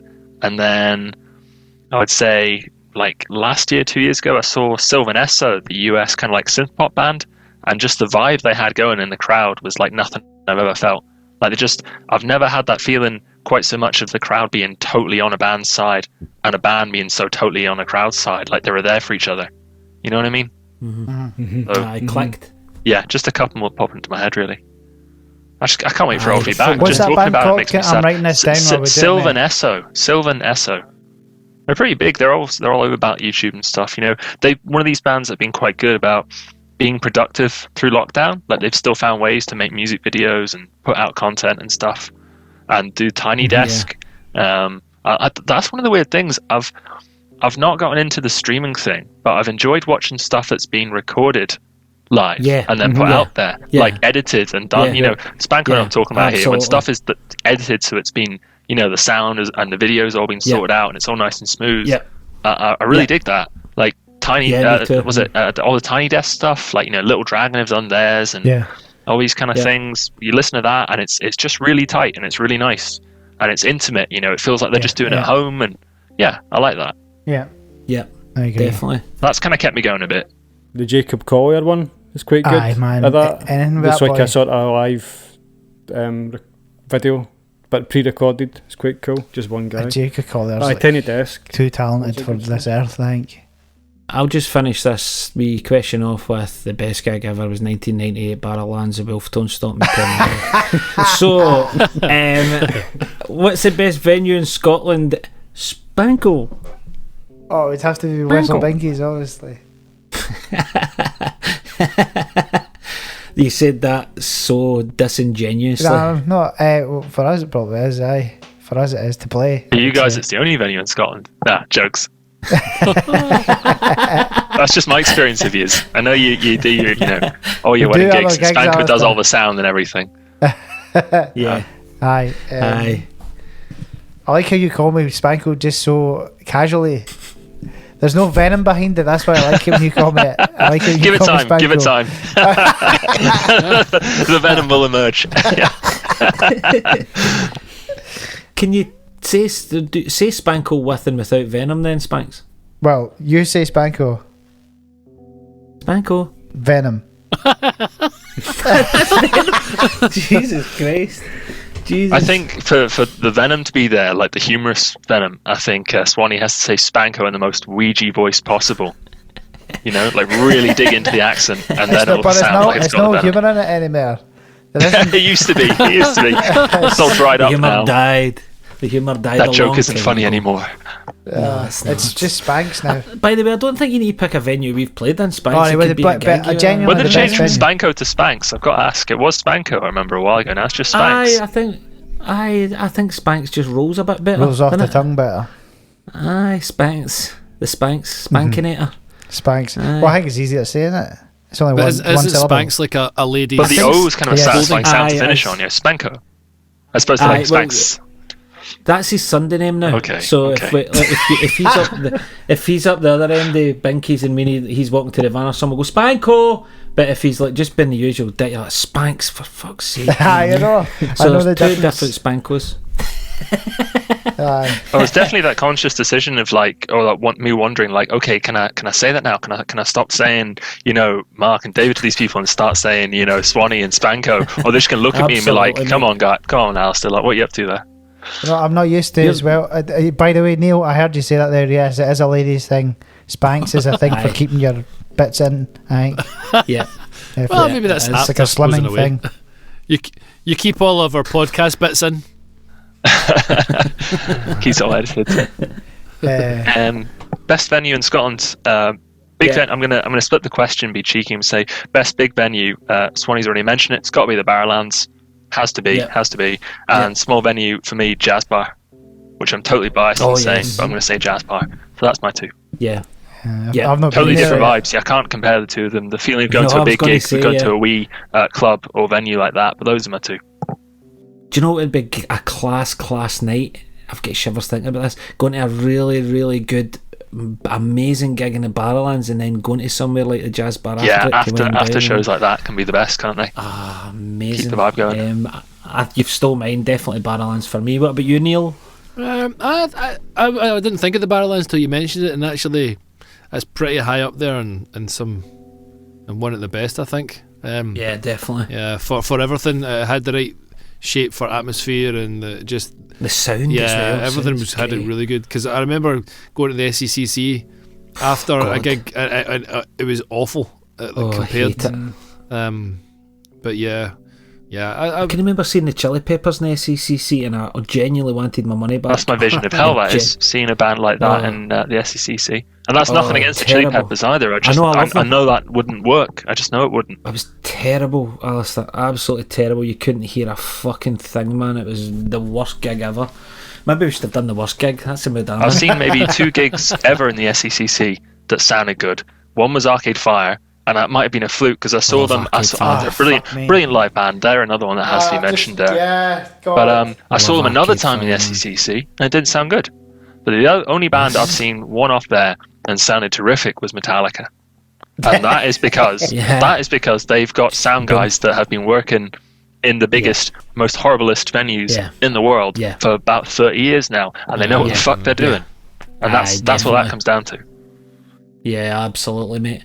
Isn't even an Arcade Fire song we used to do? Is it Get the Car Running? Keep the car running.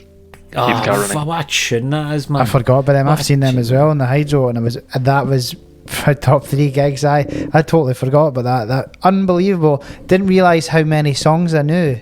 Yeah, Every man. single Aye. fucking song I knew. Yeah. It's mental how They're much. one of the bands, aren't aye, they? they are. But I don't know the names of any of the songs, but I knew every fucking song that I heard. Yeah. And it was Great amazing, man. It was amazing. They were in the middle, like it was it's set up like a big the stage was a boxing ring in the middle of the Hydro, and everyone was around it. Nice. And it was just fucking. And so the guy was like, he came out straight away, the kind of main dude with his big white acoustic guitar, and like stood up, like a wrestler does when he stands up on the corner and looks out and does his kind of celebrations. He's doing that with a guitar up in the air in one arm, like straight away. You're just like, Very this good. is fucking class. Yeah, so good. Wonderful man. band. They've got a great thing as well. The husband and wife are kind of the main two of Arcade Fire. They've got a brilliant, dual thing going on. They look so different and they sing so differently. And they both, he does maybe 2/3 of the songs, and she does like about 1/3 of them, and they're just perfect contrast. Yeah. That makes it work really I well. love them. Great band. This has been good. I'm going to definitely update my playlist. You're doing that while you're at that, right? I've got to say, my lockdown album, this actually came out really recently. My lockdown album, new Fleet Foxes album, Sure. It just came Is out it last any week, good? didn't it? It's fantastic. I used to be a big fan. I've seen the Fleet Foxes Yeah, actually we've seen at them, Merv, Edinburgh. yeah. Corn Exchange, was it? Aye. I Comey thought they Rule, were. good venue. I was never really going to get back. I was never, to be honest, going to listen to them again. Not purposely, but I'd never really thought about it. Give I the new thought they album were a shot, kinda and done. the video, the whole thing, I they loved streamed it. the whole thing on YouTube, and it's got a really nice, like almost like a background video that goes with it. So it's not like a music video, but it's just like nature footage and this and that, and it goes really well with the music. So Shore, as in like shoreline, Fleet Foxes. Yeah. That's absolutely, it's so good. I was Sounds really good. impressed by that. Cool. In my playlist already. That's tomorrow's We'll get listening. these recommendations in the comments for Who, anybody who's who's no wanna check answered it out. about the venue? Is it just you, Merv? Merv. Barris is great, but ABC I just think edges it. Oh, really? I've seen quite a few. Fuck no. Controversial, Fuck man. no. I just think it sounds good. I just think it sounds great. I think the Barris is great as well. Did but sound good. I did. I know. Aye. But I think as well, Edinburgh's great for the smaller gigs. Edinburgh's great for just going to see a band off the cuff. Glasgow's better for big gigs, planned. Yeah. But Glasgow's shite for live music unless it's a planned gig. But Edinburgh's great. I would only see after our weekend in Edinburgh a couple of weekends ago. I think I'll never go out in Glasgow again. Honestly, it's so much better. So much It's better. nice to hear Edinburgh someone than from Glasgow saying that.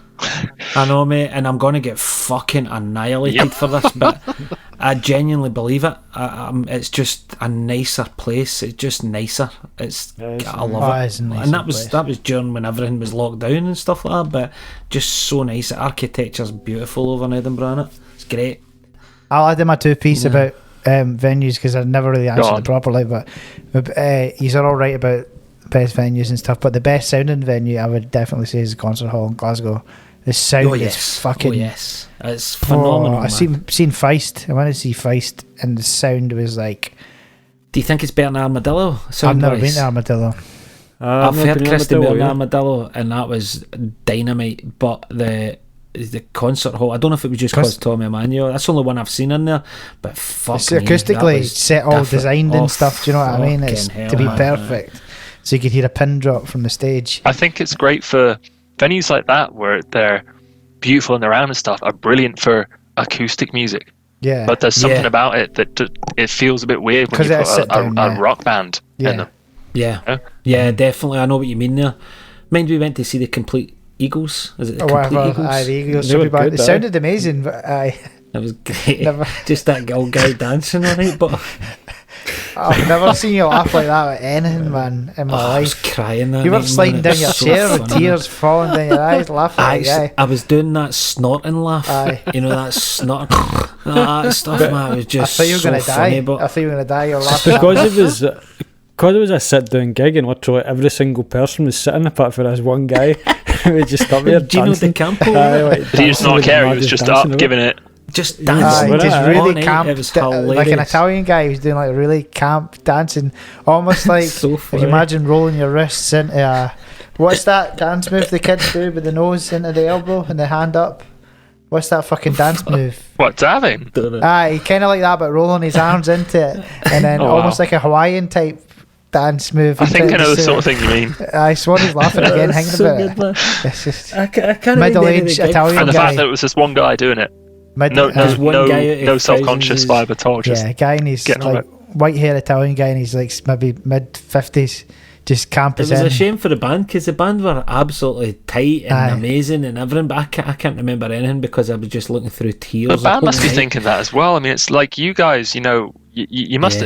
Swanee, especially like if you're doing the bit as like standing right there, centre in front of Binkies, and you always get like maybe it's a quieter night, especially, and then you get one person who will come right down and do the the sort of the thing that certain lads do when they've had a few and they're listening to Oasis and they put the one arm up the whole time. It's the one arm, they do that, and their sort of chest comes out and the one arm goes up again, and they're standing right there in front of you, doing it right at you, and they're sort of like, what do you want to happen in that situation, pal? Like, what are you looking for here? Mind the Irish guy, the Paddy's night and Shenanigans, Spanks, they his impersonation talking to you when you were singing. Is it not a bit racist? Well, how's it racist? It's Irish. You can't be racist against the Irish. Oh God, Spanko, I think you're doing the right thing, pulling back from this here. I think Swanee's trapped. Just do it anyway. You'll regret. I'm going to set. No, he's definitely doing it, and I'm going to set the scene. So the place was absolutely chock-a-block. St Patrick's Day in the middle of Circuit Hall Street, Glasgow. Place bouncing. We had it gone like a dream. It was an amazing gig, and we were just finishing up because we'd actually go somewhere else and play a gig at night. And this bald guy must have been about late 30s, maybe early 40s, straight out of Belfast, and he came up to Spanko at the end and said this. Well, he was extremely fucking excited for a start. That doesn't sound anything like but him. He described him at work. He was really fucking excited but devastated that the gig was over, and he was just like wanting one more tune, and he was bald. He was quite well built, as I remember, actually, and he was sweating. Oh, aye, I wouldn't have. He was sweating, and he was like, "Oh, the please, one more tune." The please, and he was like falling on the floor. I think he was full of eckies or something, man. He was like, "Oh, the please, one more song, please, it's my birthday, please." So I was like, "No, mate, no, oh, please." Yeah, that was him.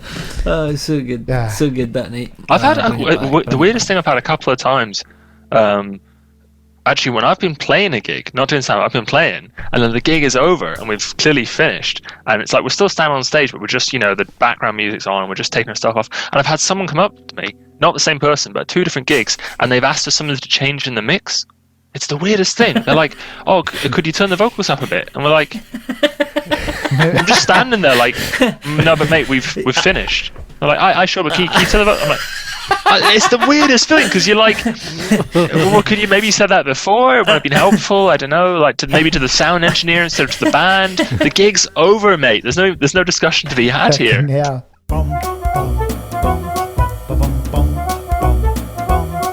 Would you rather have feet or a basketball? Would you rather have teeth or a house to call your own? Let's have a game, or would you rather? Would you rather? That makes absolutely no sense. Okay, so would you rather? And this is questions that Mel's ripped from the Classic FM website. Classic FM. Classic FM website. Classic FM. I listen to that every day working from home. I put Classic FM on a lot. Every day. Do you every actually? day. Do you know why? Aye, do you know why though? With the dogs. Because the ducks. Does it The actually dogs count never them, aye? bark in class. Oh God, you've no idea. See, when we first got Arlo, he was like riddled with fear and barked in the car constantly. See, the only thing that cures him? Classic FM. That's bizarre. Have they got a favourite composer? Yeah, I think they're a bit. They lean towards Bach. They lean towards Bach. Well, My mate's got a Aye. cat that's a big fan of Hans Zimmer. Aye, Really? fucking loves it. How did they I know? don't know. Just apparently his cat fucking loves Hans Zimmer. Just loves a bit of Hans Zimmer. Aye. The Blade Runner guy and all the other soundtracks. The guy does everything now, basically. Aye. Absolutely. Batman He's and brilliant. that. Yeah, he's class. Another gig. Again, top fucking 5. I went to see Hans Zimmer and a live orchestra in the Very Hydro. nice. That was fucking. Johnny Marr was playing it as well because everybody plays a guitar in the Inspection soundtrack. Did he do the soundtrack for Dunkirk? Does he do the soundtrack for a lot of like Yep. Christopher Nolan movies? He's so All the good. Christopher Nolan All the films, stuff yeah. in Dunkirk is based off the fella's wristwatch, you know? Yeah. Maybe you already know that one, but I love Yeah, that. yeah, It's like yeah. all sampled and taken down and fiddled Yeah. about with. There's a big Go up classical to that. piece Is that's that all right? ripped apart Amazing itself for stuff. the end. Yeah. I could talk about that for a while, but I won't. Aye. I could really get my mind in Hans Zimmer's the man. Right, okay, I'll go and do this then. Yeah, right. So, would you rather play a gig on your first instrument naked, or would you play a concert with clothes on, and an instrument you've never played before? Does that make sense? I Yeah, it really does, said it that does. weird. Can I? Am I allowed to see if it's the second one? In fact, the first one. Am I allowed to pick what the gig is? Do you see what I mean? Because what the No, gig but is makes a huge difference. No, like a normal gig, I guess. It's the biggest gig you ever played. That's non-negotiable. Because that stuff really will. Sorry, Alasdair. Sorry. Yeah, you can't just play a gig in the bedroom for the wife. No. But I was going to say, like, Good okay, try. I'll give you an example of what my get out or try to get out of this would be based on what the gig is.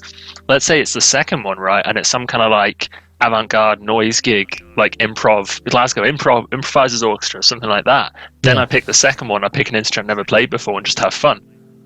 You see what I mean? yeah, that So you makes can have it sense, that yeah. way, Yeah, right? yeah. But if you're not letting me do it, and I have to do the whole concert, I'm actually going to go with the first one because my first instrument is bass. I see. So I feel like, Have we just covered it up? and if it's the biggest gig ever, you've actually given me a bit of a get out because you're on a big stage. You're not like right by the punters who would be trying to be like grasp your knob or whatever. You can actually be on a big and keep the bass That's everywhere. covering the family jewels, and then you're okay. I think you're all right. So I'm actually going to go with if you're telling me it's the biggest gig I've ever played, I'll go with first instrument naked. There you go. If somebody said to me at 6 o'clock tonight, Alistair's going to say the phrase "grab your knob" or whatever, I'd be like, no chance. The strange places this podcast will take you. That's it. Neil, what would you do? Oh, the first one for sure. I'm a drummer. I get to sit down anyway. You'll be all right then. no one would notice if I didn't. So definitely the first one. Good. Good. Good. That's good. I've never seen you naked before. I'm down. So good. Let's see the way you said that. There's a precedent as well because remember the fella that used to play bass for Queens of the Stone Age? He played half his gigs in the buff. Nick, what's his face? Yeah. I can't remember. I'm really getting into him again. Flea's nearly naked at his gigs as well, isn't he? Flea, he's always get his taps off. So is the Biffy Clyro lads as well, aren't they? They're always getting the taps off. The Chili too, aren't they? Peppers are the famous ones with the socks, weren't they? Aye. That's right. Aye, with the socks on, aye. I'm going to go with keeping my clothes on and an instrument I've never played before, because playing my first instrument is just fucking like that anyway, so it doesn't really matter to me. So I'll go with that, keep my gear on, save somebody phoning the cruelty man. I'll answer it. Again, I play the bass, so yeah, naked's fine. Like, although you'll be able to see my small saggy man tits, which nobody wants to see. Brutal honesty, like we were talking about. I'd buy that for $1. I'd take my chances on a second instrument, keep my clothes on. I don't think MDs want to see me playing naked, so They're not ready for that yet, Merv. They're not the world ready isn't for ready that for yet. that. The world I isn't don't ready tan for as that, well, so. so it's not gonna be. It's just gonna be very, very Aye, painful. that's the good reason why you should keep your clothes on. That's the only reason. Aye, I'm not. I'm quite white. You know what I mean? It's really pale. You'll just be like, I'm pint of milk with fat calves and fat fingers. You know what I mean? Plain bass. There's a pint of milk playing bass up there. Look at the size of his fucking calves. Have you seen his fingers? Question 2. Would you rather have a coffee? Again, this is from the Classic FM website, so that'll explain this question. Would you rather have a coffee with Bach or some opium with Berlioz? I don't even know how you pronounce that. Who is that second fella? What's he done? Berlioz. Berlioz? Berlioz. I don't know who that is. Don't know, but I'm taking opium. Spanko, well done on finishing editing the podcast, but can you cut a bit about the opium, please? It's definitely coming. No, it's not. I've already said in a podcast previously that I would take Did opium. I keep that in though? I might have done. Aye. I would go for that myself, but I just think the idea of getting to have a chat with Bach would just be so fantastic anyway. Yeah. Assuming he can speak English. Oh, I don't know if he probably just spoke German, eh? In that case, the opium's a tempter, sure.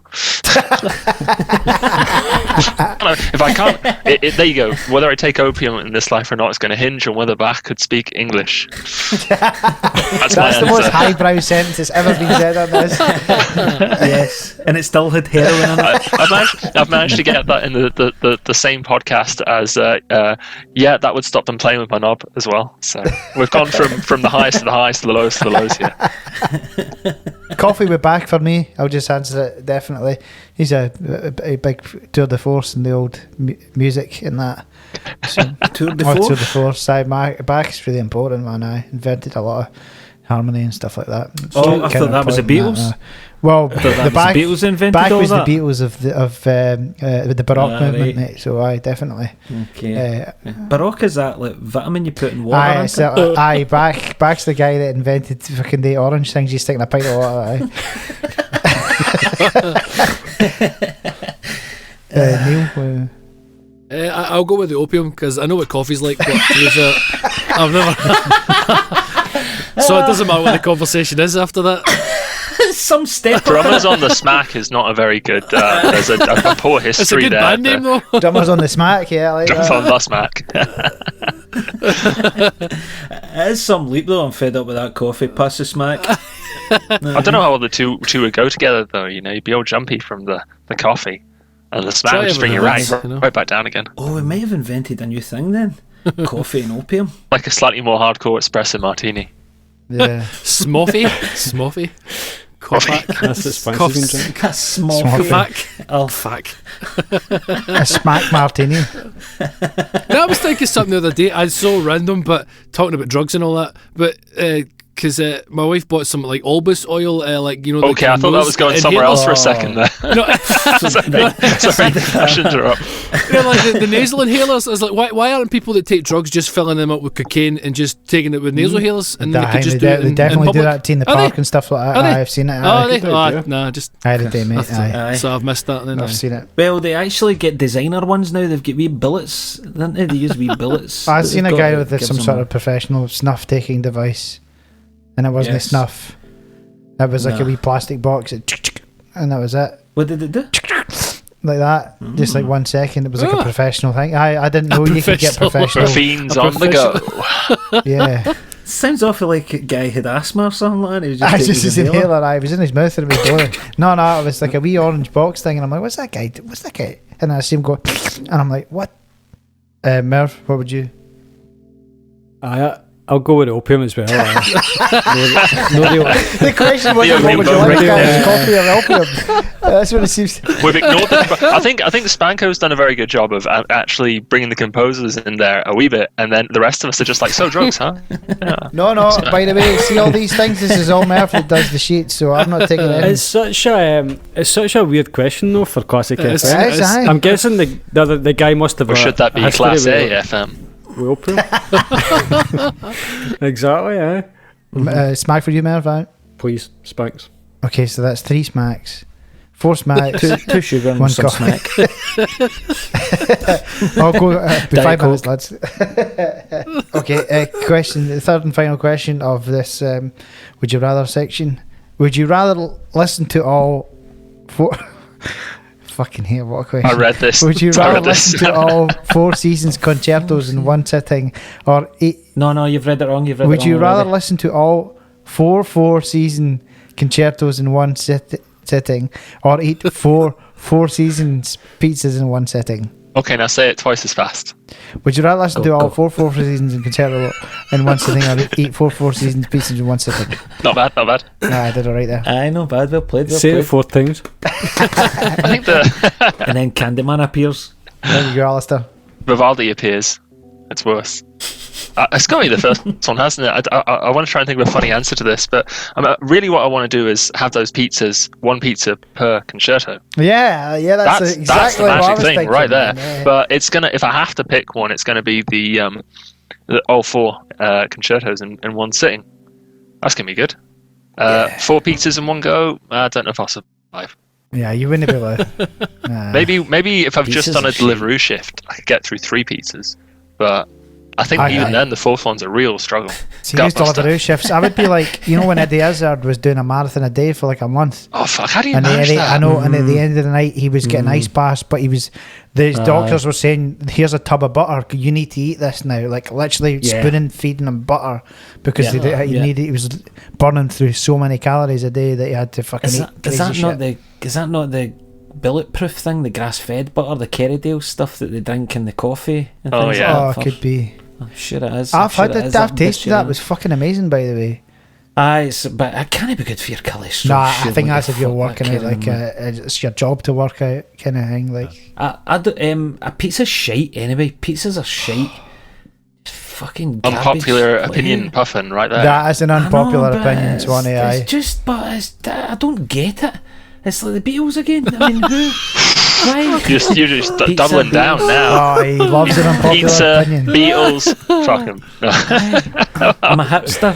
You're I like just disagree with contrarian everything that bastard. everybody Isn't likes. I know. But it's that. But who like bread with veg and meat? There you go. Fucking amazing. Thanks very much for that. You put a lot of effort into that, Mr. Fucking Mario. Get that? It's just shite, and it makes me dead bloated. Pizza, I don't know, but I don't like it. So I'll go with the 4 seasons concertos. Okay. I love pizza. Even though I don't even know what a fucking concerto is. But Can we hear from someone who would side with the pizzas or just hates Vivaldi? I don't hate Vivaldi, but I would definitely take the pizzas, having been living in a vegan household Oh for the past. fuck, you'll be whatever like amount of sweating month. at the thought of that, man. I could easily turn 4 pizzas in one go. So, Be like, that's me pizzas for the next me. 4 months, which is how Extra long it'll be cheese. until I next get to see a pizza. I've seen Neil eating 4 pizzas in once. Well, I think I could do the pizzas quite easy, so I would probably try the concertos because I've probably never sat through that. Give amount of yourself music. a challenge. What challenge? Yeah. Yeah, it's a more challenge for me, I think. Yeah. How long is it then? How long are we talking here? Average as a concerto? You get the feeling based on the question that they must be quite long, Yeah. but I don't know. Does any of you know what a concerto is? I'm actually looking up just now. I've got my phone. Yes, ladies and gentlemen, welcome along to us in the professional music business. We don't fucking know what a I know, concerto maybe in is. higher music. You ask me when I'm 16, 17, I'll probably answer that. For me, I love pizza, but I don't like a 4 cheese pizza. It's too much. Too much cheese. It's not a 4 cheese, Spanko. It's not 4 a cheese. 4 Guys, it's a only 4 40 seasons. to Oh. 45 minutes. All 4 of them together. It's like listening to an album. Is it? Yeah, they're like 10 minutes each. Sorted. Take That's that. fine. Well, so it's not a 4 cheese pizza. Nah. Well, what's a fucking Four Seasons pizza? Question you. Well, what's a Four Seasons pizza? Four Seasons is like fish mushrooms. and one. You get anchovies in one corner. Aye, all that jazz. Aye, 4 different bits. I don't know if I like them either. I love pizza though. I'd rather the 4 different pizzas.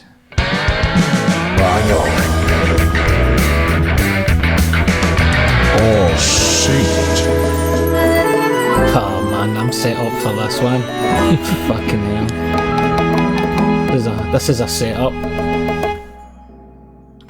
Welcome along, ladies and gentlemen, Banger or Saint this week. Alasdair, this is a game where we say 3 names of 3 people and you decide whether they're a banger or a saint. Dave Grohl. What were the choices? Banger or Saint. or saint? Yeah. Yes. It's quite polarising. Kind of like... So they're kind of like both good options, right? Shag or marry. Okay. Or bangers the night. Banger means there's a lot. That's a very difficult one for Dave Grohl. I'm gonna have to go for Saint just for his contribution to rock drumming, though. As much as he annoys me in the Foo Fighters, I'm gonna go Saint. Yeah. Okay. Spanko. Saint. He doesn't annoy me that much. He's just a nice guy, but I've been getting. That's what annoys me. Everyone says, "Oh, but don't you know he's the nicest guy?" And I'm like, "Stop saying that. I just like him as a drummer." He is. Well, I've been listening to the early Queens of the Stone Age again, and that fucking album's amazing. These drums on it are fucking brilliant, absolutely brilliant. So yeah, I agree with you with the drum factor. Killing Joke. He's on that Killing Joke album. He's on a million things, but Killing Joke, right? He recorded all the drums on that album after they'd made everything else. Instead of the drums going first, right? They did everything to a click track, all the guitars, vocals, everything, and then he came in and did the drums, and it's the most incredible slamming shit the whole way through. All right. That is good. Oh, wow. That's class. Merv, Dave Grohl.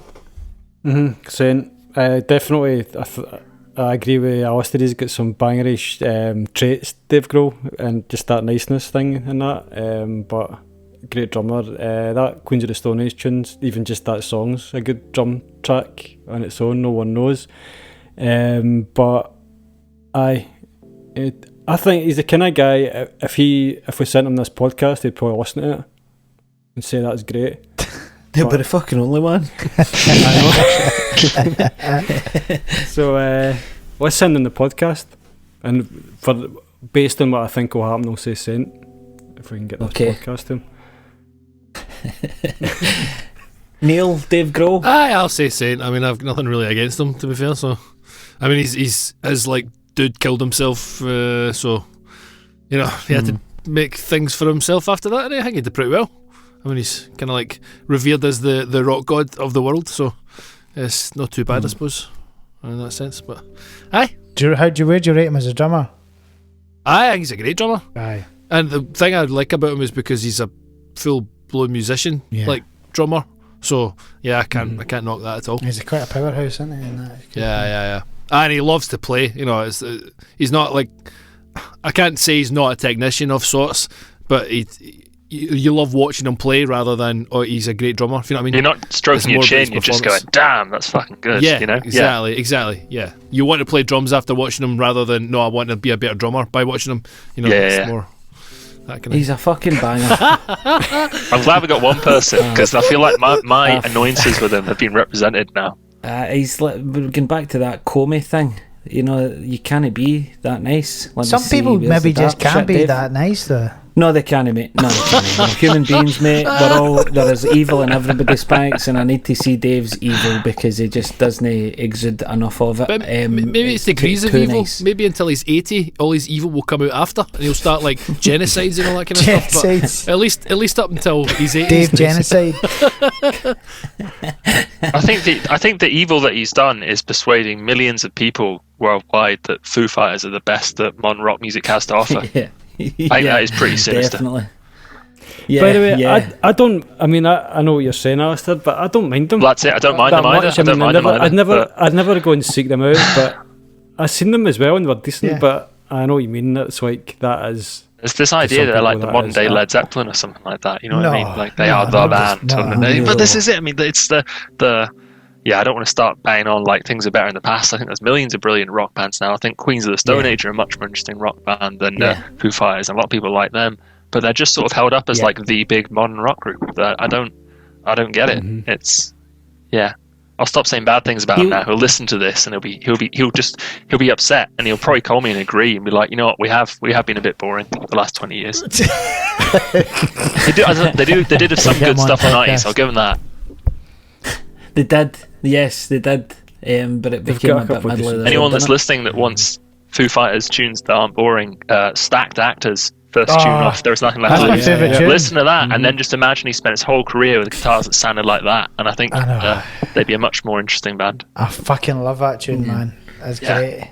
Also, but he's still too nice. See, when people are too nice, it comes across a bit fake. I think you might like this It's a bit tune, fake. Swanee, because Stacked Actors is him bitching at Courtney Love. So that's a song where he is actually not being that nice. He's being like, you're fake, etc., etc., etc. I will say this for Courtney Love, though, as much as she can annoy me, I think her band were great in the 90s, and she also has the single greatest insult that I've possibly ever heard about anyone ever. She slept with Trent. Oh, shit. She slept What's with Trent Reznor, and then afterwards she said, more like 3-inch nails. I'll just leave that there. You don't come back from that. I also heard that Dave Grohl's involved, that he's suspected to be involved in the Fred West murders as well, so I'm not going to condone murder on the podcast. He's a big Beatles fan, Swanee. I know that. That's maybe why I don't. Maybe that's why I don't Get that vibe. magnitude towards him. He's that definitely oozes out him. He always goes on about the Beatles and stuff as well, doesn't he? When he does like the documentary in the studio when they were going round, he talks about the Beatles a lot and the recording stuff. So maybe that's why I hate him. Banger, it's decided. Banger. Phil Spector, Spanko. You probably need to say banger because he murdered somebody. So I mean, I just found this out I recently. shot somebody, but pretty influential producer, created the wall of sound and all that. But he did seem like a prick when he was doing it. But yeah, very, very He's a influential weird-looking producer, but a motherfucker. banger for being an arsehole and shooting somebody. Why did he shoot somebody? What's the story I behind think that? he's not or something. He thought it was a home invasion. Was or it his wife that he shot? No, I don't think it was his he wife. shoot his wife. He also, besides, it wasn't a one-off thing. He held up he held up bands in the studio with a gun before, I've heard that. so it was like a Does he? pattern of behaviour. And I'm obviously psycho. going with there's two sides to it, obviously, but like banger on that one, definitely. Obviously, the contributions to music and production and sound and all that stuff. But killed someone and was dreadful to his wife, Ronnie Spector, for years. Basically just locked her away from the world. Wow. Did he? Yeah, and He looks a strange guy. oh yeah, eh? indeed. Held bands up at gunpoint, and also hated stereo because it gave too much power to the listener. There's a wee fact against some of his wall of sound stuff. He wanted everything in mono forever. So, All right. which is weird. You see that photo I've just sent into him? It looks as if he's rubbed a balloon in his head. What a strange looking guy. Mad, aye. I can't comment on this because I don't know enough about the guy. I know about the Wall of Sound a wee bit and all that stuff, and watched wee bits of documentaries about him. Didn't know he'd killed somebody or shot somebody since a few weeks ago actually. And I can't comment because I don't know anything about him, so I'll need to pass on this one. Neil. Well, just based on everything the user said, he sounds like the kind of the music Hitler. So I think maybe I'll just say a banger. Well, when anyone desires, like, for everyone else not to have something, because I just that whole thing to me just stupid. It's mental. Everyone should be one way and not another way. It's sort of. I know. It's the makings of a mean, banger. That's the banger right there. Who doesn't like stereo? Do you know what I mean? I know. That's crazy. Jesus Christ. If he had look a at preference, that fair photo. enough. But if it's because it gives us more power, basically he doesn't want us to hear any things he did wrong. That's it. The Hitler thing was actually really on the money, not just for being evil, but the control, like the fascist bit, Yeah. because he wanted his records to sound Yeah. exactly a certain way, and Yeah. that was the one channel that you'd have, and then you wouldn't have left and right, so you could position your speakers or favour either one of them. And he would also get bands. This is almost something I kind of like, weirdly, rather than think is awful, but it's still pretty fascist. He would get his bands, he would get like every track he would do to get the wall of sound, it'd be like 5 piano players, 3 bass players, 4 drummers, the whole lot. And he would get them to do a million different takes, not because he was trying to get them like you know, like, oh, they're improving, but he was trying to wear them out so they would stop playing individually and they would always blend together. Okay. Do you know what I mean? Because after a while, you just give up. Breaking You somebody's just give spirit. up and you just play the chords and you just all play together and fine doing it again. And that's the sound he wanted. He didn't want that's any awful. individuality from the musicians. He just wanted his sound. I'm not a big fan of his sound. Yeah. I would actually the same way Swanee says the Beatles are overrated, I feel a wee bit like that about Phil Spector. I feel like a lot of his stuff's pretty overrated, and that I've seen some documentaries about what you're saying. I listed about 3 bass players, 2 drummers, blah blah blah. To me, that isn't capturing. Well, I mean, if they get their opinion, but to me, you don't just say like 3 bass players, so that'll sound good. 4 drummers, that'll sound good. Surely there's some more like nuance to it. Yeah, well, that's what he wanted to get rid of. He didn't want to You have know? any nuance at all. He just wanted to have that huge sound and then one singer on top of it. And I think there are some songs where it's justified, like you hear like River Deep Mountain High with Tina Turner singing. That's a Phil Spector, and that's that's a tune, and it works. That huge sound works. But there's other ones where it does just sort of sound like a band echoing down a well somewhere or whatever. Everything just becomes very sort of hard to hear in a sense. It's just like, I suppose it just depends if you like that or if you don't. But for me, I always felt it was overrated. I always thought there were better similar things like Mud Stacks and Muscle Shoals and stuff like that. For me, it's a better great documentary, sound. Muscle Shoals as well. Aye, but then all the rest of the stuff, double banger. He's a double banger. Double banger. So both on the personal stuff and the music stuff. Yeah. Yeah, I'll give him banger on both counts. Quincy Jones. Oh, I mean, this is a given, innit? This is a given, man. He's the founder of IBAM, isn't he? So we'll go to Alasdair first for Quincy. Got to be a saint with some reservations about his, working with and later defense of Michael Jackson. But I think that went for quite a few people. Yeah. Some reservations about that and him being a bit crazy in his old age. But other than that, absolute towering titan of modern music, isn't he? Yeah. Jazz, pop, soul, Legend. disco. The lot. I heard a wonderful story that just sets it all about him and just how much of a total boss he was. It was the day before he was doing the recording on a track with an orchestra for one of his, pop and soul productions or whatever, and he was round at the person's house he was going to be doing the track with, and all the arrangement for the whole orchestra hadn't been done, and the other fella who wasn't Quincy was like, Quincy, like, they're all drinking away and having, dinner and stuff. Quincy, you're not gonna, seriously, obviously you're, the master, but like, this has to happen tomorrow. Don't worry about it. The night goes on, they're drinking more, and then at 3 a.m. he goes, right, and just pulls out his paper and goes dun dun dun dun dun dun dun dun dun dun, and writes the entire orchestration for the song. And then goes to the studio, and they did it, and it was perfect, and there wasn't, and none of the orchestra members said there was a note out of place. Just did the whole lot like that. Jesus So he was that good. Scary. So it's done. That's all my Quincy Jones chat. Wow. He's a saint. He's a saint. Aye.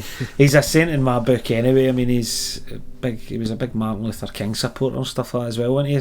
And he was one of the founding members. I watched the documentary. Is it called Quincy, I think, on Netflix?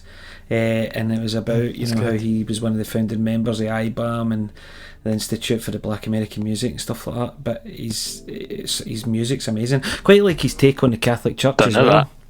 Know what I mean? He hates religion in that. He's got a big negative opinion against the churches and stuff. But he's into his astrology, so he's a bit of a banger there. I remember reading an interview with him a year or two ago where he was like, I've got girlfriends in this state and that state and that state. They'll know about each other. It's all fine. Don't worry. Some boy.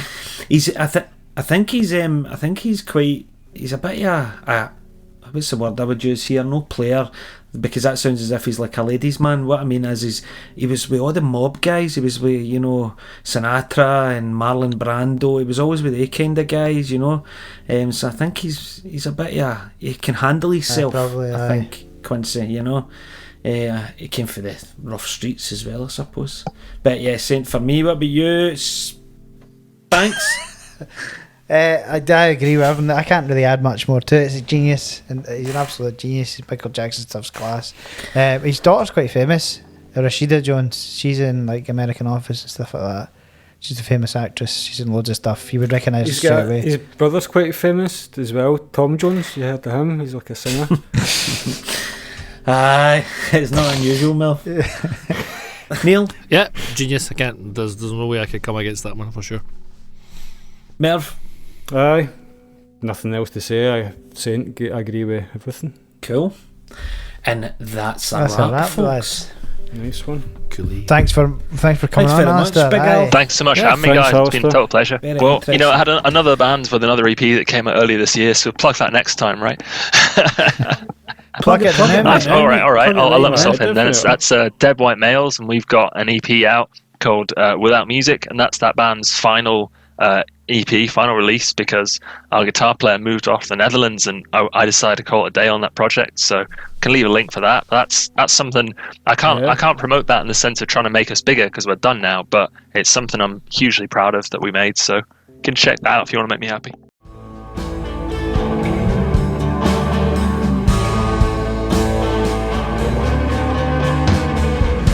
Wait a minute, man, you got me all wrong. I don't want what you want. I just wanna be free. Whatever land I choose to stand on a powerful lane, on a back two-way, babe, on it take like a time bomb, like a time bomb.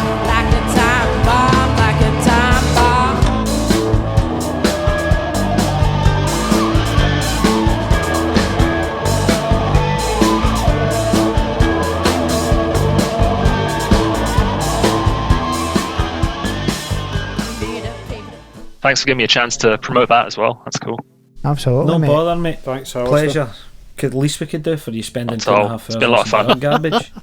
And thanks to you, the listener. Thank you Enjoyed very it. much for listening, guys. Thank you very much again for listening to this shite, even though it was great this week with Alistair. Even though Alistair was great. Alistair was great. Remember the rest is. Thanks for listening, folks. To this Don't fucking run shite. for It was office. actually alright. It was good. Thank Really you. enjoyed it, guys. Thanks a lot. Thanks. Thanks very much for listening to the Carbon Copy COVID Curer podcast. We'll be back soon with another ill-informed, chat-filled episode. Why not tell us what you think by email, inquiry@carboncopymusic.band, or visit our website, carboncopymusic.band. And if you're feeling really generous and you haven't already, please give us a like on our Facebook, facebook.com/carboncopy4, and even our Instagram, @carboncopyweddingband. Thanks again. No bangers or ham during the make-up. This podcast, Carbon Copy will serve the right more than anything you like. Anyway, thank you.